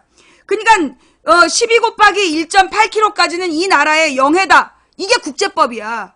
그런데 만약에 두 나라가 너무 가까워서 요 12해리 안에 두 나라가 있다면 그럴 때는 어떻게 해야 되냐면 둘이 의논해서 해안선을 정해야 되는 거야. 그게 국제법이야. 그래가 이거 지리 시간에 배웠죠. 그래서 요 12해리에 걸리니까 이제 이 북한에서 NLL에 대한 재논의를 해야 된다고 공식적인 요청을 해. 2년 동안 이 북한이 계속 요구를 하는 거야. 그래서 74년도에 헨리 키신저가 미국의 국방부 회의에, 미국의 이제 국무회의에다가, 미국의 대통령과 장관들이 다 모여서 하는 회의에다가 큰일 났다. 우리가 그어놓고 온 NLL이 지금 문제가 되고 있다. 그래서 헨리 키신저 보고서에 뭐라고 나오냐면 NLL이 국제법 위반이다. 재논의가 필요하다. 그게 무슨 얘기냐면 그때 이미 미국은 NLL에서 손을 뗀 거야. 그래서 NLL 문제는 법적인 근거가 사라진 거야. 미국이 그어놓고 미국이 이거 국제법 위반이라고 인정을 해버린 사건이야. 그게 74년도 헨리 키신저 보고서예요. 그런데 이제 남한에서는 대충 뭉개고 못 들은 척하고 너무 시간을 끈 거야. 근데 이제 박정희가 죽었어. 박정희가 뒤지고 언제 문제가 다시 되냐면 91년 이제 노태우가 대통령이 되잖아. 전두환 때 이제 전두환이가 그 뭐라 그러나 국민적인 분노, 국민적으로 독재 정치란 독재 군부 독재라고 막 비난을 받으니까 그걸 어떻게 좀 한번 극복해 보려고 뭘 하냐면 이산가족 기억나지? 84년인가 5년도에 이산가족 만남을 처음 시작해. 그때까지는 이게 그 남북 간에 공식적인 민간인 교류가 없었어. 근데 남북 이산가족이 만나기 시작하면 이산가족을 만나게 하는 이벤트를 하려면 북한을 만나야 되잖아. 그래서 다시 공식 문서에 북한이 요 NLL 문제를 제기하기 시작하는 거야. 그래서 이제 전두환이 이게 얘기를 해봐야 된다. 이러면서 시간을 끌어. 그리고 이제 이산가족이 만난 다음에 87년 60항쟁이 벌어져. 87년 60항쟁이 벌어지고 노태우가 대통령이 돼. 근데 이제 노태우가 대통령이 됐을 때 89년 90년도에 공산당이 무너져 버리잖아. 전 세계 공산주의가 무너져 버려. 그래갖고 노태우가 뭐라 그러냐면 북방 외교를 하겠다. 그래갖고 이제 러시아하고 북한하고 자기가 친하게 지내겠다. 그러면서 이제 러시아에다 돈 퍼주고 북한에다가 돈 퍼주고 그걸 시작하라는 거야. 노태우가. 그러면서 이제 1991년도에 노태우하고 김일성 정부에서 노태우 김일성 정부에서 각각 총리들이 서명을 해. 그게 뭐냐면 찾아봐. 남북 기본 합의서. 남북 기본 합의서의 부칙에 이것도 또 우리 요원들이 갖고 온 거잖아. 원세훈이가 키운 젊은 청년들이 나한테 그 자료를 또 갖고 왔어요. 그래서 내가 그 자료를 통해 입수한 건데 그 남북 기본 합의서 부칙에 보면 뭐가 나오냐면 NLL은 국제법 위반이니 당장 즉시 논의를 시작한다. 그때 노태우 때 총리가 사인했어 거기에. 예. 그때 정원식이었나 누군가가 하여튼 그 사인을 한 거야. 그래가지고 이제 북한에서 옳았구나. 남북 기본 합의를 했으니까 빨리 설정하라고, 빨리 회의하라고. 그러면서 괴롭힌 거야. 근데 이제 노태우가 노태우 때 그게 딱 합의를 하고 오니까 노태우가 나중에 이게 시간을 안 거지. 그래갖고 이제 또 뭉개. 또 못 들은 척 하고 이제 시간을 갔어. 그리고 이제 김영삼이가 당선이 됐네. 그리고 이제 김영삼이가 당선이 됐는데 이 문제가 터진 거야. 이거 어떡할 거냐. 그래가지고 김영삼 때 국방부 장관이 국회에 가서 발언을 합니다. 뭐라고 발언하냐면 NLL이 국제법 위반이니까 다시 논의를 해야 된다. 이게 과거 정부가 약속했던 거다. 라고 얘기를 한 거야. 그러니까 신한국당 애들이 들고 일어나가지고 뭐 말도 안 되는 얘기를 하냐. 이 NLL이 우리 영해인데 어디다 대고 주냐. 이러면서 그때 국방부 장관을 막 경질하고 지랄을 해요. 해임 결의안인가 막 통과되고 그랬어. 그게 국회 회의록에 남아. 그게 NLL 논쟁이야. 근데 이제 김영삼이 또 뭉갠 거야. 김영삼이 계속 뭉개고 신한국당이 반대를 하니까 NLL 문제가 해결이 안 된 상태에서 96년, 7년까지 시간이 가. 그리고 97년에 대통령 선거를 해갖고 김대중이 대통령이 됐잖아. 대통령이 딱 돼갖고 98년도에 평화로운 대한민국에 IMF에 열심히 IMF를 맡고 있는데 이 썩을 놈이 그냥 김정일이가 확 질러버린 거 아니야. 서해교전을 일으켜. 그래가지고 막 군함을 밀고 내려갖고 지랄하니까 김대중 대통령이 그때 3가지 원칙을 줘요. 확산을 금지하고 신속하게 대응하고 절대 밀리지 마라. 만약에 저쪽에서 포격하면 응사하라. 3가지 원칙을 줬는데 그때 우리 해군이 밀어내가지고 불을 펄펄 내면서 시커멓게 불나면서 북한 해군이 도망을 가요. 그게 사진에 찍혀. 그게 1차 서해교전이야. 그때 완전하게 이긴 거야. 남한 군대가. 그리고 나서 김대중이 물어봐. 무슨 일이냐? 알아봐라. 그래가지고 이제 알아보니까 이게 NLL 문제였다는 걸 알게 돼요. 그래갖고 이 NLL 문제를 이미 전두환, 노태우, 김영삼이다 약속을 해준 거야. 과거 문서를 찾아보니까 NLL을 재논의하기로 박정희 때는 모르겠고 전두환, 노태우, 김영삼까지 전부 약속을 해준 거야. 그런데 그때 그 신한국당이 팔팔 뛰는 거지. 어디서 영해를 주냐. 그래서 공산당 빨갱이 새끼 말이면서 김대중을 욕을 하니까 그래서 김대중 때 이 문제를 해결을 못해. 김대중 때 이 문제를 해결을 못하고 그게 이제 노무현 때로 넘어가는 거야. 그래서 노무현이 2007년에 임기 맨 마지막에 김정일을 만나러 가는 거야. 그래서 김정일한테 야 NLL을 이제 건드리지 마라. 이 NLL은 이제 괴물이 돼서 우리가 이걸 언급하는 순간 또 문제가 생긴다. 그러니까 더 이상 NLL에 대해서 재논의한다는 과거에 노태우 때까지의 모든 약속을 잊어라. 그러면서 대신 우리가 새로운 남북관계를 열자. 그러니까 개성공단처럼 해주에다가 제2의 개성공단을 만들고 그리고 이 연평도하고 이 서해 바다를 남북한의 공동 어로구역으로 만들자. 그래서 같이 평화의 바다를 만들자. 그게 14선언이야. 그게 14선언인 거예요. 여기까지를 알아야 돼. 자, 그렇다면 우리는 당연히 대한민국의 이제 과거에 박정희 전두환 때 북한이 주적이라고 적혀 있을 거라고 알았어. 근데 아니었어. 예.